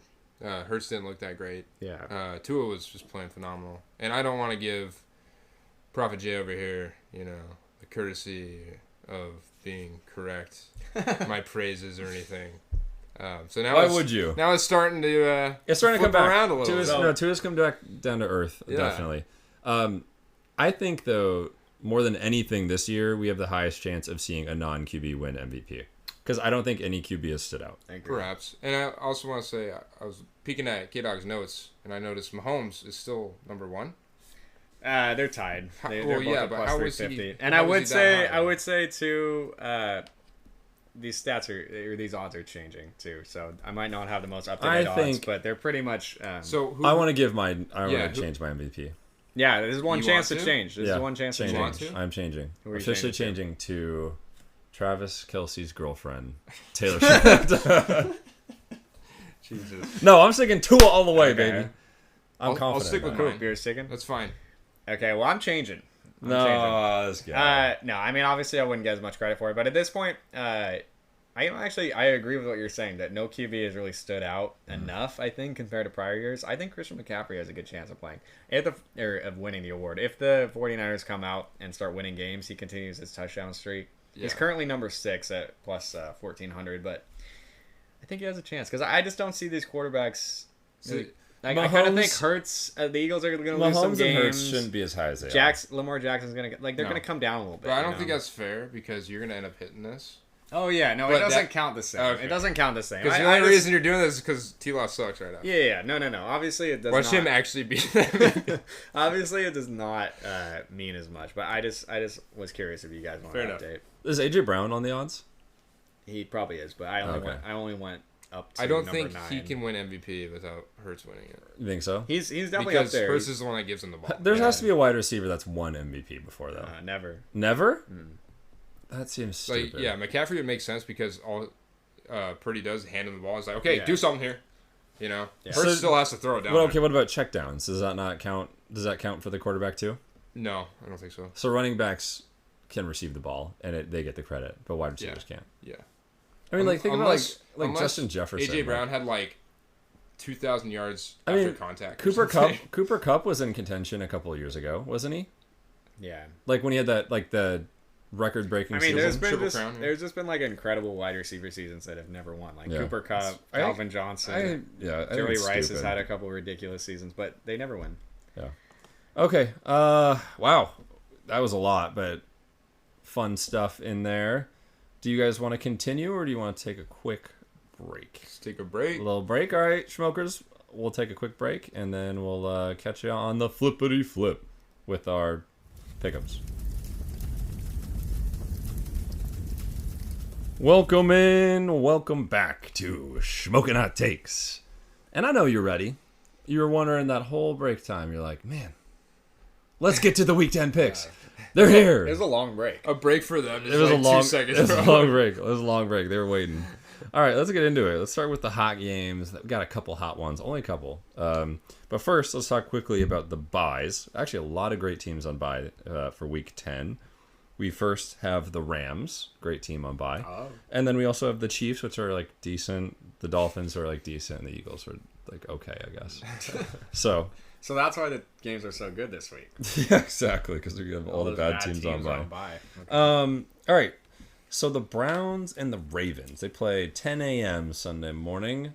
The Ravens are currently the 6-point favorite with a over/under of 37.5, which is nothing. That is nothing. So a lot of Vegas is expecting all defense. This is at the M&T Bank Stadium, baby.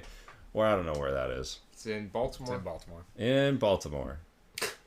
That's a big. We need to get this guy a map. In this game, that's going to be a big deal, I think. So.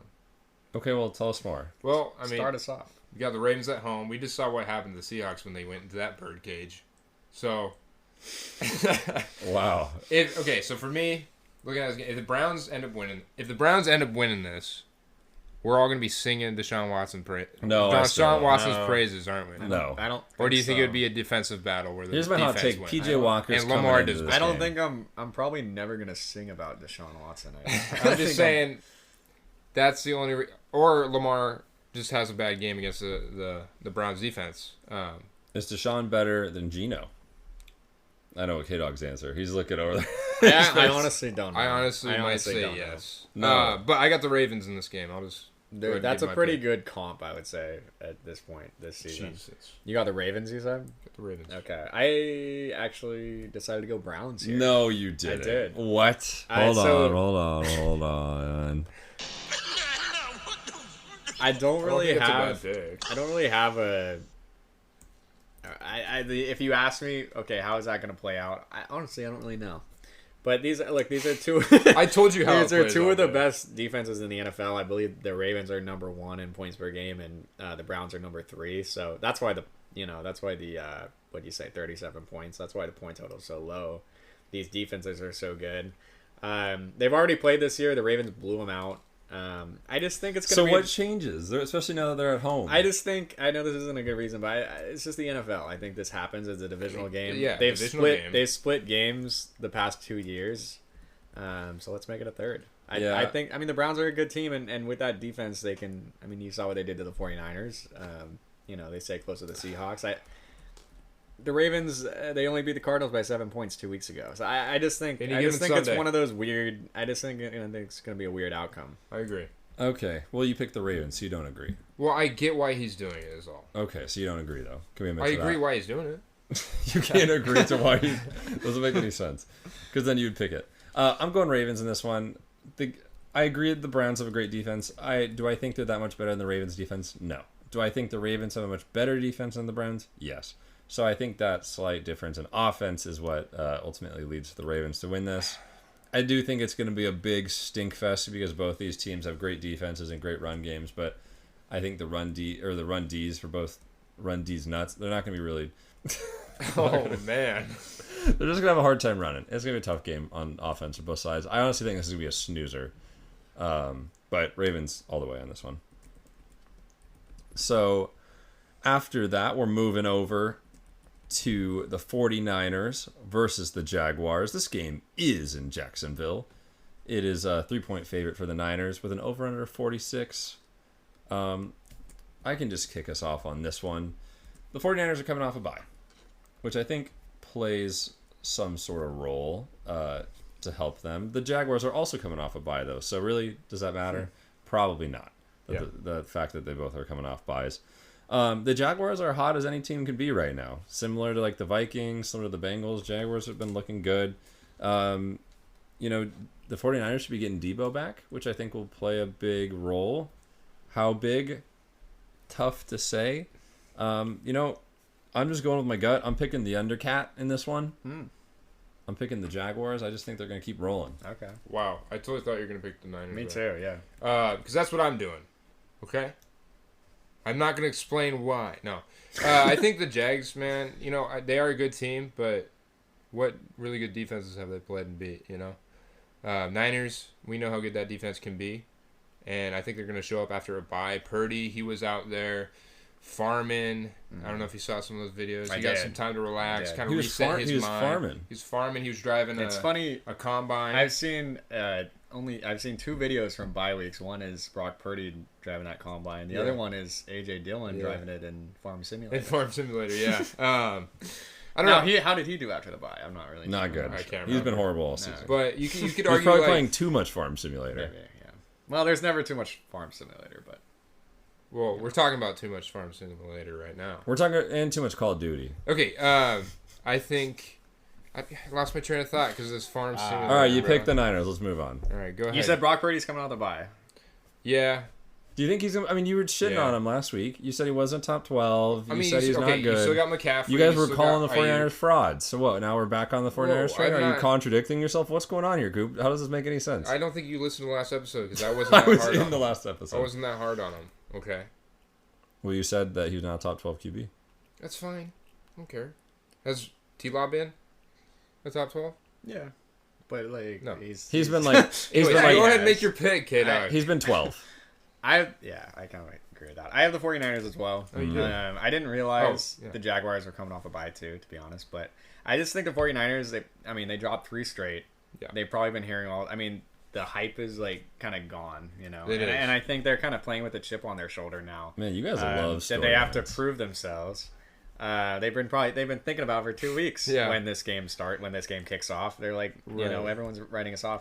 I wouldn't be surprised if this game isn't even that close, to be honest. I think this could be a game where the 49ers kind of remind us of how good they can be and that they're still a top team in the league. No, I agree. And what I was going to say was the Jags, if we're sticking by C-Dub's theory, are kind of the hot team. Yeah, I think they're due to lose. They're due to lose. I think they're due to lose, yeah. And this is a perfect game for them. Yeah.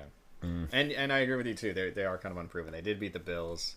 That's not a defense that I would be worried. Yeah. They lost to the Chiefs. They did. That's the top defense they played. So good pick, K-Dog. That's why we're good pick, Koop. So far ahead of Prophet J over here. All right. Next, let's move to the next hot game. We got the Panthers versus the Bears on Thursday night. Sorry, did you just say the best next hot game? I'm just teasing. Honestly, though, those were by far the 2 best games we just. Yeah, all the games. The rest of the games kind of stink. I bet Koop probably thinks the Lions Chargers is good. I think Seahawks Commanders is gonna be good. Well, that's why it's gonna be okay. Better than this Saints Vikings game we have going on here. Vikings currently the 2.5 point did underdog. We do the Panthers Bears? I was joking about. We're not doing that third. Oh, okay. It was the joke. Sorry. Gotcha. Saints currently favored 2.5 points at US Bank Stadium, which I believe is in Minnesota. Yeah. Correct me if I'm wrong. It is. And the over-under is 41. K-Dog, why don't you lead us off on this one? It surprises me. Sorry. I've got the Saints in this one. That over-under. I think, look, Dobbs, what Josh Dobbs did last week against Atlanta, we've already talked about it, is very impressive. Now he has another week under his belt. But he's playing a tougher team in the Saints. I just think the Vikings, I did just say they'd make the playoffs, but I don't know. I just kind of think it's going to be a rocky road to get there. And I think they lose this one after kind of a big win, this past week. I just think they're... Nice. The Dobbs magic kind of runs out this week. Well, I'm glad we have differing opinions because I got the Vikings in this game. I just kind of think they keep it going. they're really playing for Jefferson to come back, and I heard Jefferson's not coming back this game, which stinks. But I don't know. They just look like an improved team. Dobbs is going to have that full playbook. I don't know. It's kind of one of those where it's like, I just kind of want to pick the Vikings here. Yeah. You know? Yeah, this was I could see this going either way. Vikings are at home. It's kind of a legendary matchup, actually. Yeah. If you think about it. Josh Dobbs, Derek Carr. No, like the Vikings going to pillage, Saints. Like the Catholics. Vikings Saints. Oh, we're taking this literally. Well, you know, in the playoffs. They're going, oh, I thought you mean like back in the day when the Vikings pillaged England, killing all the Saints, and like Lord Athelstan, like they went and got it. Just like, have you seen Vikings? Yeah, it's a great show. I know what you're talking about. Was Athelstan real or Athelstan? How do you say his name? Athelstan. Yeah, they became best friends and all that. No, I was just referring to that one where Stephon Diggs caught the ball. Yeah, and that other one too of Kirk Cousins getting his only playoff. Wait, what happened that game? Didn't the Vikings beat the Saints in the next year or 2 years? I don't remember. Let's keep going. Okay, much to the chagrin of Koop, I also got the Vikings. No, I'm gonna lose for sure. I'm just rolling with the hot. I'm rolling with the hotness on this one. Dobbs is on fire. Hey, the Saints are hot too. He's got flames on top of his bald head. Maybe that's why he doesn't have hair, because he's so hot that it just burns off all of his hair. Just kidding. He has alopecia. Let's post that meme. Huh? I'm just kidding. And the Vikings defense underrated. I just think the Saints. I mean, they've been playing well this season, but at home, I like the Vikings in this one. Skull. Exactly. Skull. K-Dog thought about it. All right. Let's move on to the Bengals. Hotness versus the Texans. Both teams are hot right now. Yeah, this is an intriguing game. Yeah, CJ Stroud coming off his 500-yard game, basically taking on Joe Burrow, who seems like he's just lighting the world on fire. Yeah. The Bengals are a 6.5-point favorite, which honestly I think might be a little too high. And the over-under is 48. If I'm in this game, I'm smashing this over. Yeah. This is going to be a fun game to watch. I'll just jump into mine because I said it last week. I'd be picking the Texans. He'd be picking the Texans. Texans. Yeah. I'm trying to get something to rhyme there. I'm calling the Texans this week. Coming out of this game, if they end up losing, it's like, okay, CJ Stroud, was he just like he blows up one game, has a dud the next? What's his little narrative going forward? So, I mean, if he does well this game, you could say, yeah, he's definitely broken out. When he put up 500 yards. Bengals looking hot. This could be like a little check to them. It's a good test. A good test. I mean, sorry to interrupt. Would you consider the Bills a bigger test or the Texans a bigger test for the Bengals? Like the Bills last week or the Texans? That's a pretty difficult one. I'm gonna say Texans though. It's in Paycor, which I think is that Cincinnati. Cincinnati. Yeah. I'm surprised you beat the Texans. I'm picking the Bengals. Nice. Good. I think Bengals are back. They're so hot. They're arguably the hottest team in the league right now. Oh, really? Did you say that? C-Dub's theory. Oh. No, I mean that's proven. Wasn't that broken? It's been broken. No, because looking back, it was the Chiefs versus the Broncos. Well, that's hindsight, I think. That's not what we thought. Well, you were like, I thought you were picking the Chiefs versus the Broncos. Remember that? And you're like, oh, there's a different game. Yeah. There you go. It continues. Anyway, Bengals, they're not going to lose their rookie QB at home. This is a team that's going to be competing for a Super Bowl this year, and Joe Burrow is just playing out of his mind. The Texans, yes, C.J. Stroud looked amazing last week. Give him all that credit, but they also gave up, 35-plus points to the Baker Mayfield-led Buccaneers. Oof. It's not a terrible team, though. No, it's not. But, it's Baker the Mayfield. Bengals are another it's caliber. Any given Sunday, guys. And this the is Jets in Cincinnati. Beat the Eagles. Yeah, it's any given Sunday. I think the Bengals keep going. What's with the imitation? It's just, that was some flattery. Come on, I'm saying that because the Bengals are winning this 100% of the time. They're playing 100 times. The Bengals win this 100% of the time. Yeah. Stroud's gonna have a big game. Don't get me wrong.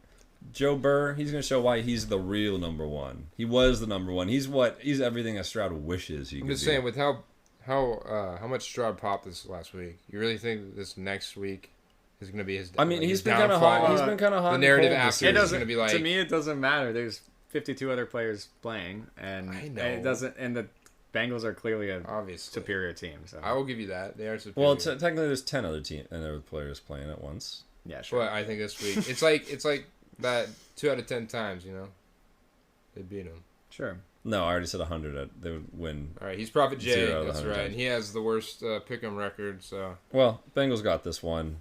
They're. I don't know if they're winning by 6.5 though. I would call. We just start doing our picks with the spread involved. Yeah. You know what? That might make it a little better. Well, that's how you get it weighted, like I was talking. Oh yeah. Okay. Yeah. Okay. All right.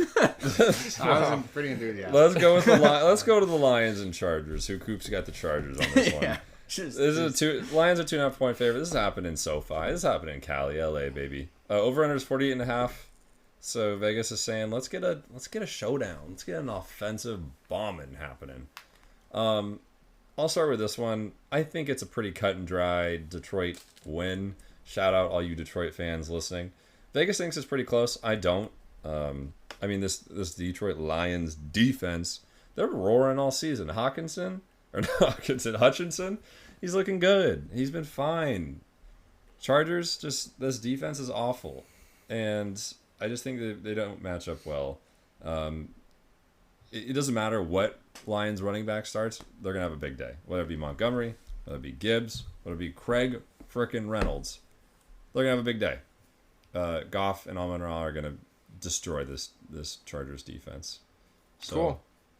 Sounds like it's gonna be a fun game to watch. Because I got the Chargers trouncing the Lions, 45-3. Okay, no. They're gonna win this game. It's gonna be a shootout. It's gonna be a very close game.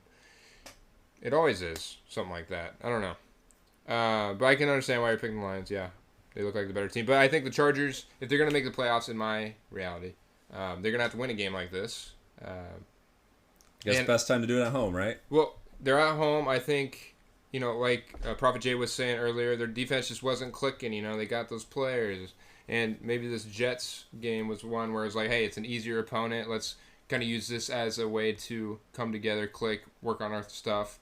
And then they just kind of start heating up as the season progresses.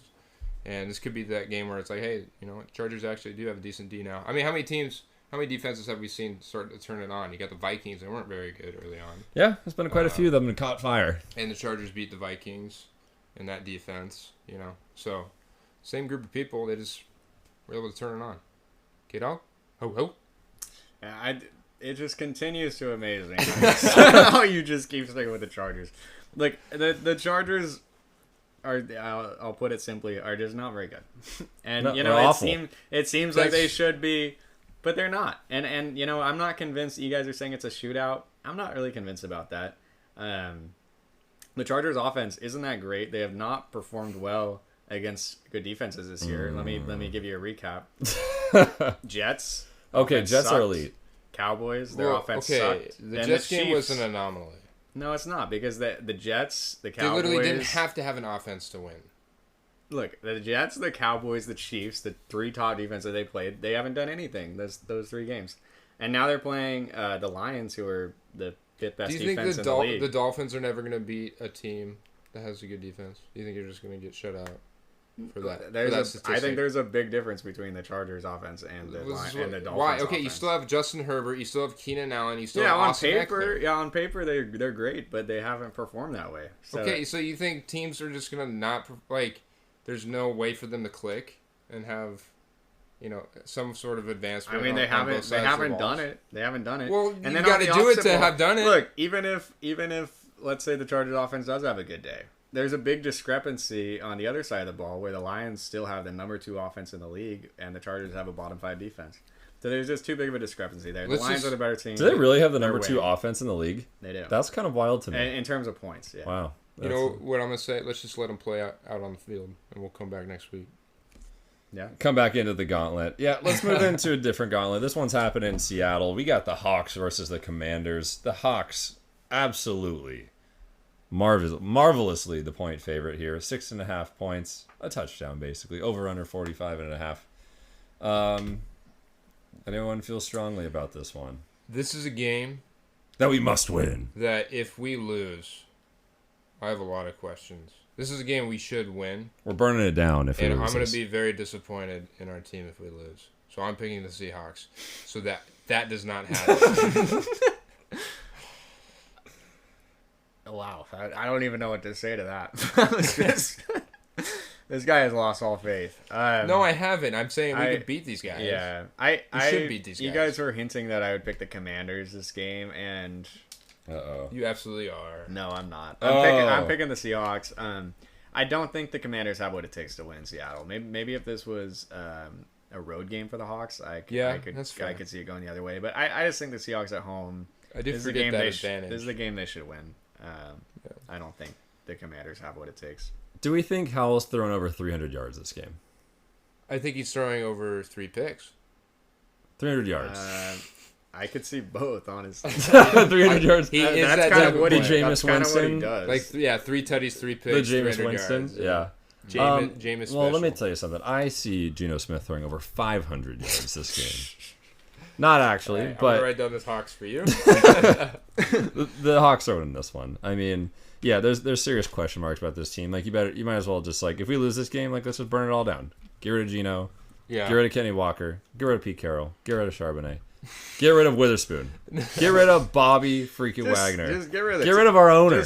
Just fold the team. Get rid of him. Move him out of here. Move him to Oklahoma. Next game. All right. Let's talk about the Broncos and the Bills. The AFC matchup. The Broncos. Yes, sir. Now, let's just me and Koop. We don't forget. Yeah. Do you want him to start or do you want him to end? And we'll let the Bills are the 7.5 point favorite. Over under 47. And you guys know who I got on this one. Yes, sir. Add it in. I got the Broncos, baby. I said it last week. I can't remember my justification for why. I can't either. It's a gut feeling. It's like the Bills play bad against bad teams. It's also in Buffalo. So what? I think that's got to play something here. I don't think so. I think, if anything, it helps the Broncos. You know why? You're like, who's that guy? That's Good Sports guy. Brandon Perna. Oh, are you like his little brother or something? No. I'm just supporting our local Broncos fans. There's multiple of them that listen to this podcast. I can only think of one. I can think of like 4. I can think of 2. I can think of like 4. Maybe you just don't know as many Broncos fans. They're closet Broncos You know what? This is a Monday night game. I'm excied for it. I think it's actually going to be a decent one because we're going to see a Broncos upset. Russell Wilson, prime time. The golden boy. Throwing. We get Javonte Williams. Javonte Williams going to have a career day. It's funny. So. I'm laughing at you, but you see this definitely can happen. Anybody can be anybody in any given Sunday. So that would be a fun game to watch. Shmokers, can you give us a count of how many times Koop says any given Sunday today? That's all right. What do you guys got? You guys got both Bills. All right, let's I got the Bills. I got the Bills too. I don't believe in the Broncos. I think that game over the Chiefs was an anomaly. Didn't you guys both say last week that the Broncos you could see making the wild card? I did not. I said it in a fun way. No, you still said it. I said that'd be fun. And you know what? They gotta win games like this, right? It would be fun. They gotta win games like this. Yeah, gosh darn, that'd be a fun time. This has big implications. These are at best probably 2 wild card teams. So yeah, who wins? Chargers or Broncos? Chargers. Broncos. Wrong answer. Chargers, I guess. All right, let's move on. All right, now we're getting to you guys' favorite matchup of the week, the Thursday night game. It's the Panthers versus the Bears. This game, is in Chicago. You can just ask us. Over under 39 and the Bears. The Tyson Bagente Bears are the 3.5 point favorite. Really? You guys buy that? No. Do you want to go first? I'm buying it. These are 2 of the worst teams in the league.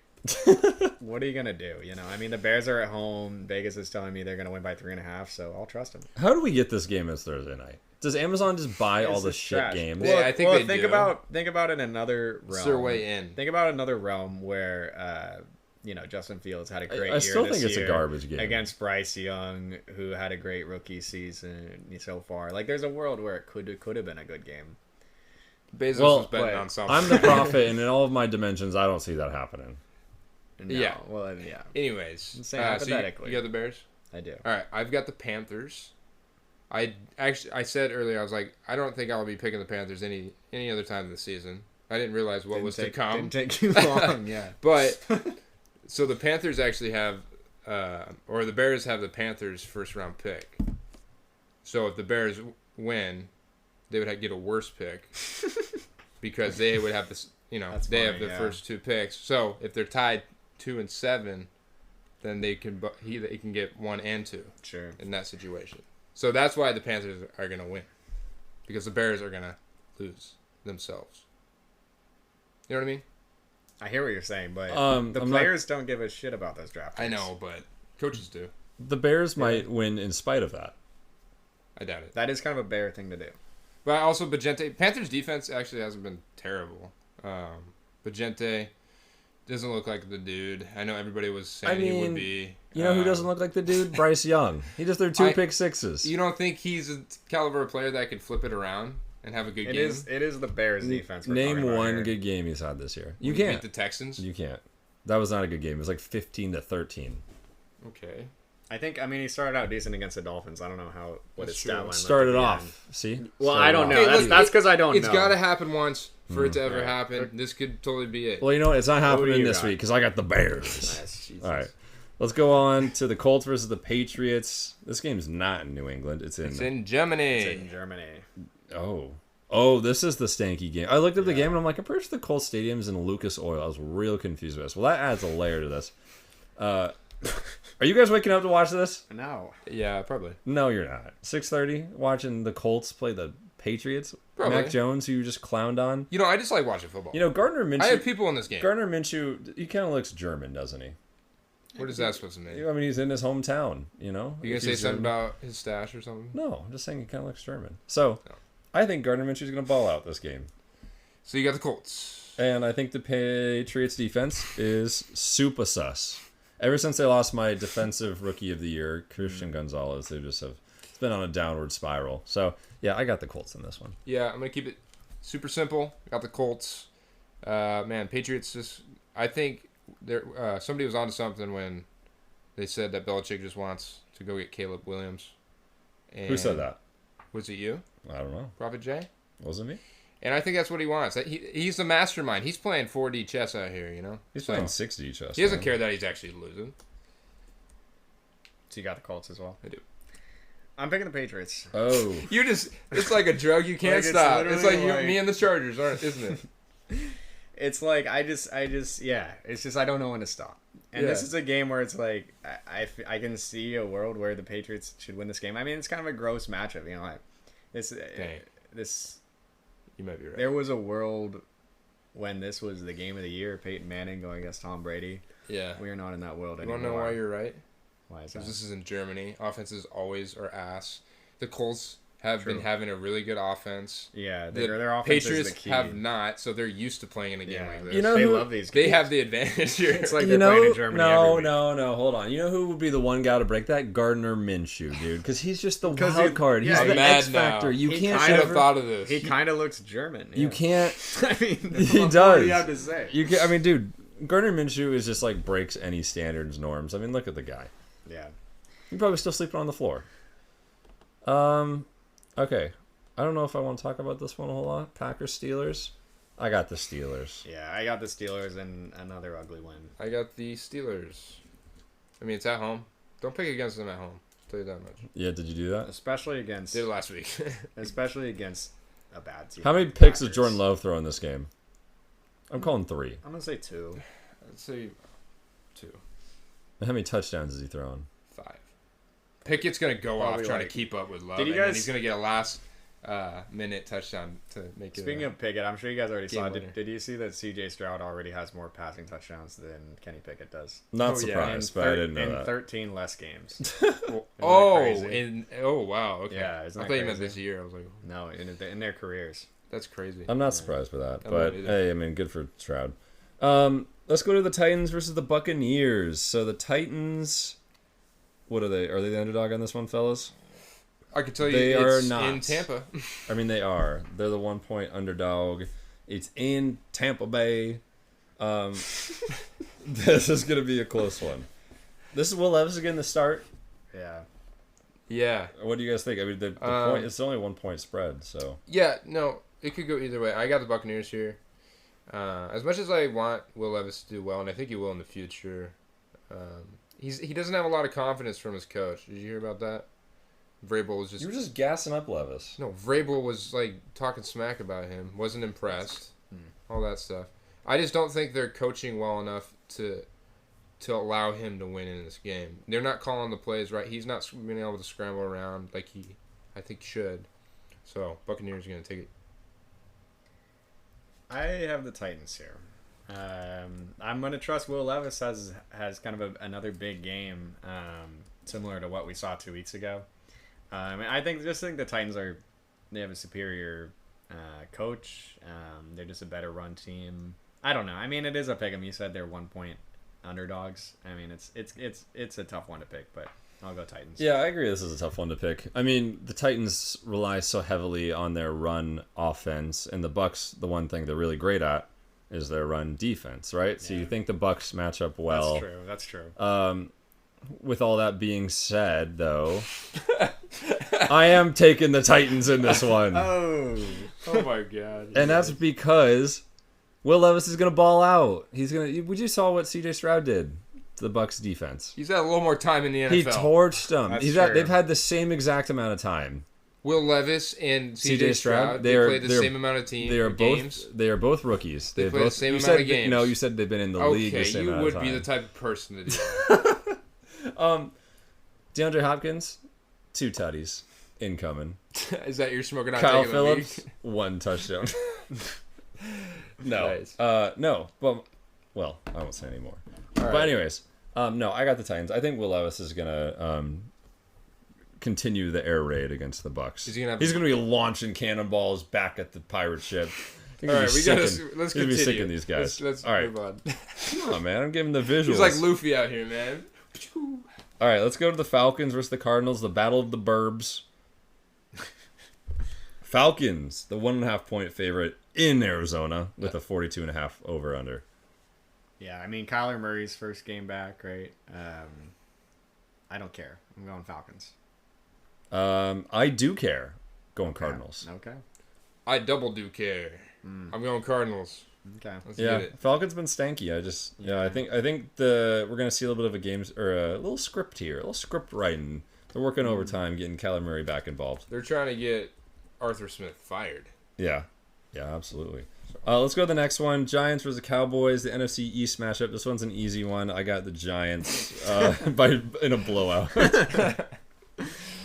Yeah, this one. I think this one could be the ugliest one of the week. The Cowboys are 16.5-point favorites. Yes, which might be the highest of the year. I'm not sure as far as any game. Yeah, you gotta put me as the Cowboys. Not the Giants. I mean, if you got the Cowboys defense in fantasy against Tommy DeVito, all right, you're pretty excited. I want to take a little trip with you into a universe where the Cowboys lose this game. Boy, who do you become after that? Because as far as my outlook or what? Yeah, well, just where are you mentally there? I think I'm quitting the pod. I think I'm quitting my job. I'm just gonna go into exile. He's gonna walk into the desert. Yeah, I'm just gonna you'll never hear from me again. All right, we're holding him into that. Nice. Koop, you got the Cowboys. Oh, I forgot it was my turn. Yeah, I got the Cowboys. Okay. Yeah, shocker. Sorry. All right. Last game, we have the New York, or should I say the New Jersey Jets, taking on the Las Vegas Raiders, baby. And what is probably going to be another stinker on Sunday Night Football. This is Sunday Night Football? Dude, I posted this meme, just to go on a quick tangent, and it was like, no New York teams should be allowed in primetime for the rest of the season. I think we should just flex. Koop and I were talking about this. It was Koop's idea. Just flex. Great. So if it's a stupid idea, you just put it on me. I didn't say stupid. If the people think it's stupid, you're like, Koop, genius idea. We just flex the primetime games. You know what we should do? Once we get to the halfway point, just reorganize the primetime games. You have to have at least, or I guess I shouldn't say at least, you have to have 2 500-plus teams on primetime. Was it you I was talking about with this? You're like, well, they already bought tickets. I disagree with that because, like, people plan, trips to go see Who's- teams or like. If you are stupid enough to go plan to watch the Jets versus the Raiders, that's on you. What if you're a big Raiders fan? You want to go see him play what you thought was going to be one of the best teams in the league in the Jets with Aaron Rodgers. True. And plus, like ticket prices at sell 10 your a.m. tickets. a 10 a.m. game versus like a Sunday night football game. Sell The 'em. big difference in price Sell there. 'em. Like, Good Lord.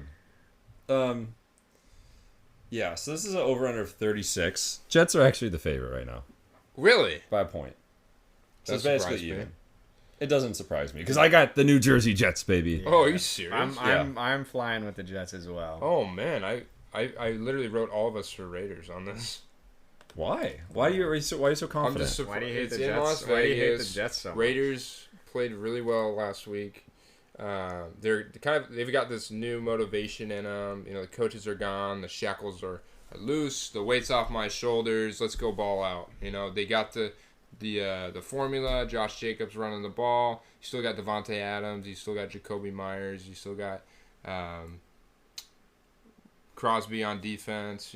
I mean, yes, but then I just imagine Quinnen Williams grabbing Jacobs by the throat and choke slamming him to the ground. Jesus, And Sauce that's Gardner. a flag right there. Let's not be fooled. Let's not be fooled by the Raiders beating up on the Giants last week and thinking they're good. We were talking last week about how The Giants just barely lost to the Jets.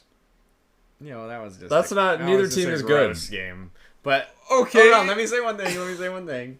So remember last week we picked the Raiders. I don't know if Prophet J did too. I did not. But Koop Well, and you got to bring that up Koop again. and I picked the Raiders because we were saying like, oh, with an interim head coach, they win the first game. Jeff Saturday did it. You have a stat for this? I don't written down. This is off my memory, so maybe fact check me. But I'm pretty sure Jeff Saturday's second game, he just got blown out and looked stupid. And so I think that was one sure, example.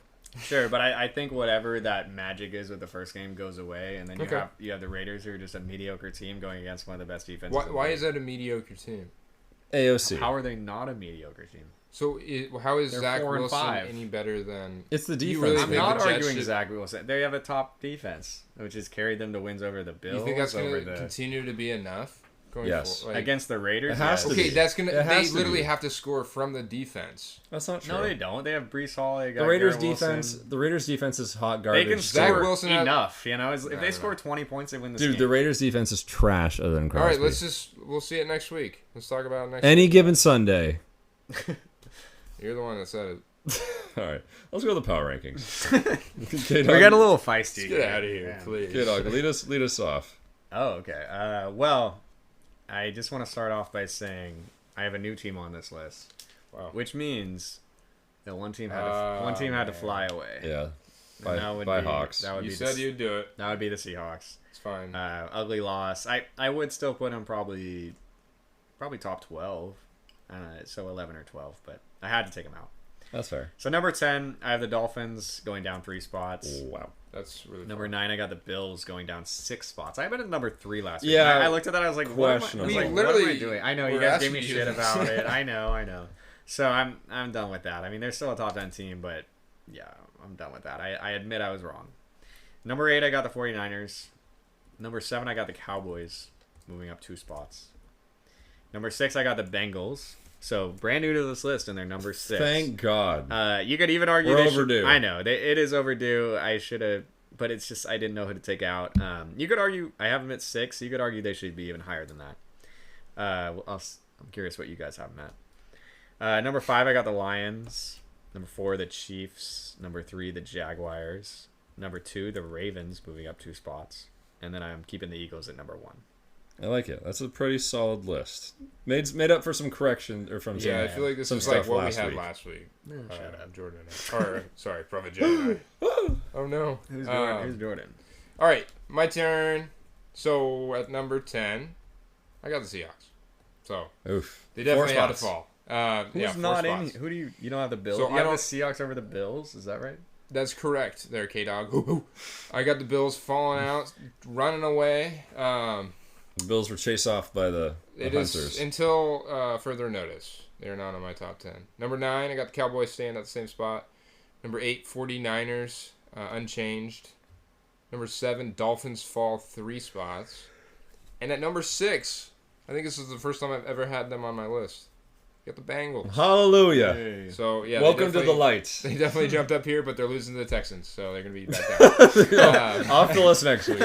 5, I got the Lions remaining the same. 4, I got the Chiefs moving up 3. At 3, I got the Jags staying.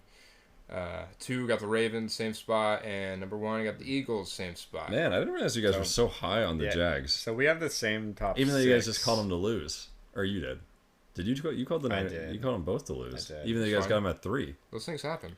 Sheesh. Okay. Good teams lose too. I'm sure one of these you're going to be calling something. I mean, all these teams have flaws. All these All teams right, have lost all right. bad games. Like it's Jets beat the. Speaking of the Jets, they beat the Eagles. I know. Are we just gonna forget about that? That's pretty after all crazy, that, after all that Jets slander. All right. Yeah, and the Cardinals beat the Cowboys.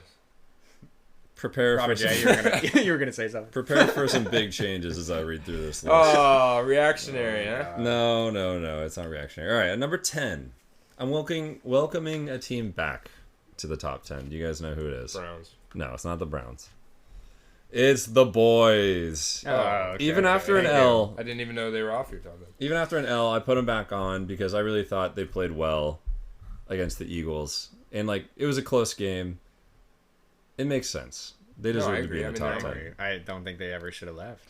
Number 9, I'm keeping them there because I thought it was a reasonable loss. Not great. I just think I was ahead on the Bills.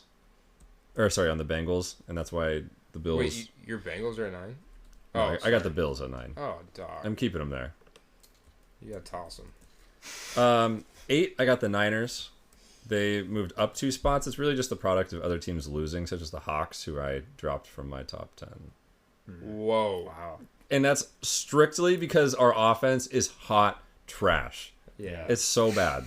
It's so bad. So we get a good offensive game, and we move them up. I know I said last week that I had the Ravens at 2, Hawks at 8. I said if the Hawks lose a close game, I'd keep them at 10. They got their asses blown out, so that's why they're off the top 10. Number 7, I got the Dolphins. They dropped 4 spots for me. I think they just kind of are frauds. They don't play good against good teams. Number 6, I got the Jaguars. They're staying where I had them last week. Wow. Just kind of a product of the bye week. 5, Lions sticking the same. Moving up 3 spots, though, is the Bengals. I got them at 4. I think they've played good teams. They're hot. Sheesh. They're a 3-loss team, but you know what? Even though they're a 3-loss team, I think they're a quality team, and I honestly think they could give any teams ahead of them a run for their money. Based off of how well they're doing, would you say if Joe Burrow was this healthy all along, they could be? I could see them like as a 1 or 2 loss team. Yeah, I mean, because granted, who did they lose to? They lost to the Steelers week 1, I think, or was it the Browns? Was it the Browns? The teams that they lost to were manageable. I don't remember what their losses were. So, Chiefs, I got to 3. They moved up 1, just quality win over the Dolphins. So how is that a quality win if the Dolphins are frauds? Well, they're still his number. Because they have a great offense. They're just their Still number 17. Oh, okay. And then 2 Ravens. I was really tempted to move the Ravens to 1 because you this week because I genuinely think they would beat the Eagles. I think they could do that. Yeah, it'd be a tough game. But... It would be a tough game because I think the Eagles match up well against the Ravens. Yeah, well, they just play to their opponent's level, but a little bit higher. Doesn't Well, matter who they play. and the Eagles just stuff the run well. I mean, Pollard didn't really get it going on Sunday. Well, he hasn't really been getting it going. And then the Eagles the Eagles stopped the run well. So, anyways, Eagles at 1. Not as many changes as previous. I would love to put the Hawks back on, but honestly, I don't see them getting on the list next week, even with a good win over the Manders. So, yeah, it's tough. I mean, I got them at 10, but I definitely think they're close to being. They're my 11. They're my 11. Yeah, that's valid. All right, boys. Last segment of the day.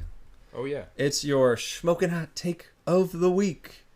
Koop is yet to get on the board with a good one, so he's hoping to. I mean, we're counting. Keeping We're counting. Oh yeah, because you guys love counting pick'em. So I'm counting Shmokin Hot Takes. You gotta add more things 50%. So that you could win at least. I'm one 50%. Thing. K-Dog's 50%. I don't know. I disagree. I don't think they count. All right. Well, I think yours counts. No. Oh, more so than mine? Yes. No. Because his was a harder thing to hit. We both got it wrong. You were only 20 yards off. Yeah, but I want to get a real one. On Tyreek Hill. Yeah. It's much harder for Tyreek Hill not to get what's yours? more than 60 yards or 40 yards than it is for Dak Prescott. No, we're not going back to this. We're not going back to this. People listening to the pod are like, shut the hell up. Just end the pod. No, they're like, Coop's right. They're hitting that 15-second button. They're trying to get it. All right, you want me to go first? Sure. Yeah, and it has to be more than a receiver getting 50 yards. My weak hot take. Please go away for the wide receiver. All right, somebody's coming back this week. Back to the game of it's football. Kyler Murray. Back to the starting quarterback position. Kyler Murray comes back. Throws 250 yards. Okay, that's 2 not tutties. much. That's not much. Rushes for 60 and a tutty. So 3 total tutties. 3 total. 310 yards total. Yeah. First game back. And they're playing the Falcons. So.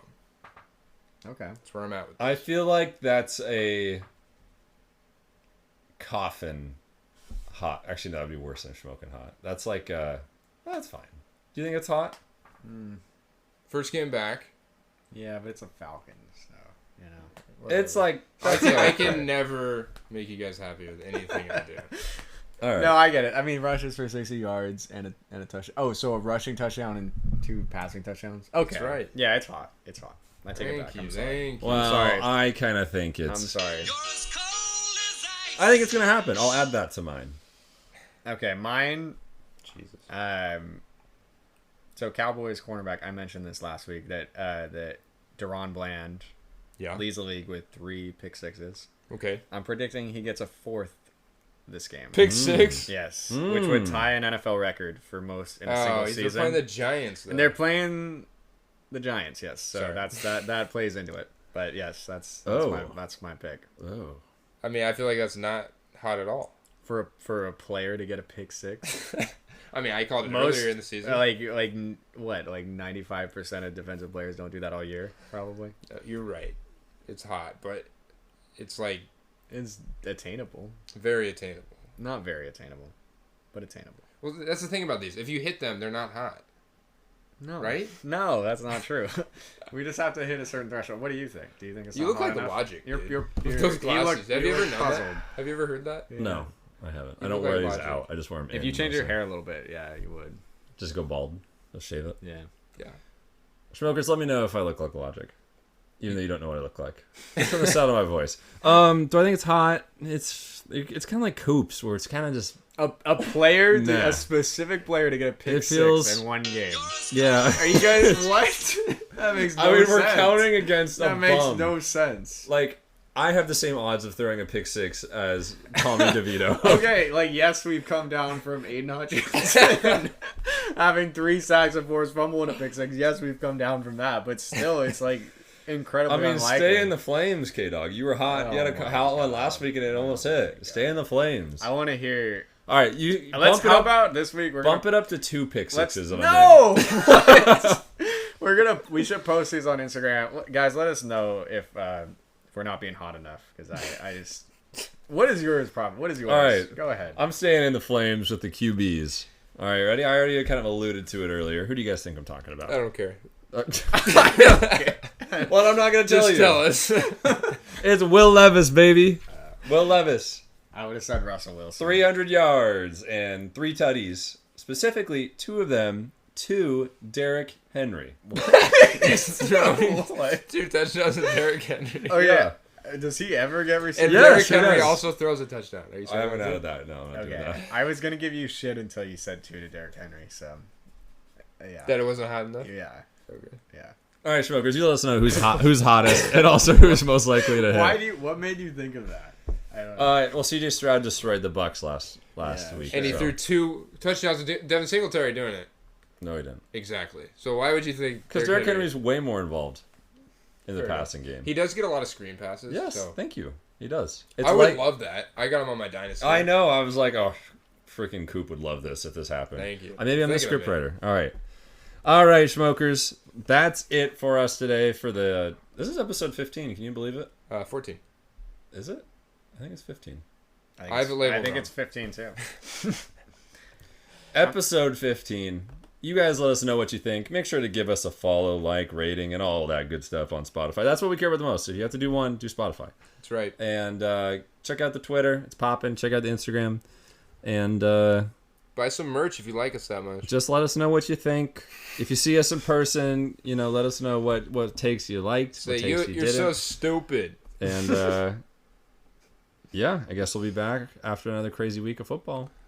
See ya. You guys any last words? No. No, they want to get out of here. Koop's like, get me out. He's done. I mean, it's already 11 p.m. where we're at, so. You have a big night ahead. We're grinders. We're grinders out here, guys. What are you doing later tonight? Okay, they're not going to stick around and listen to this. They're See curious. you They want to guys. hear about the personal life. We're heading out.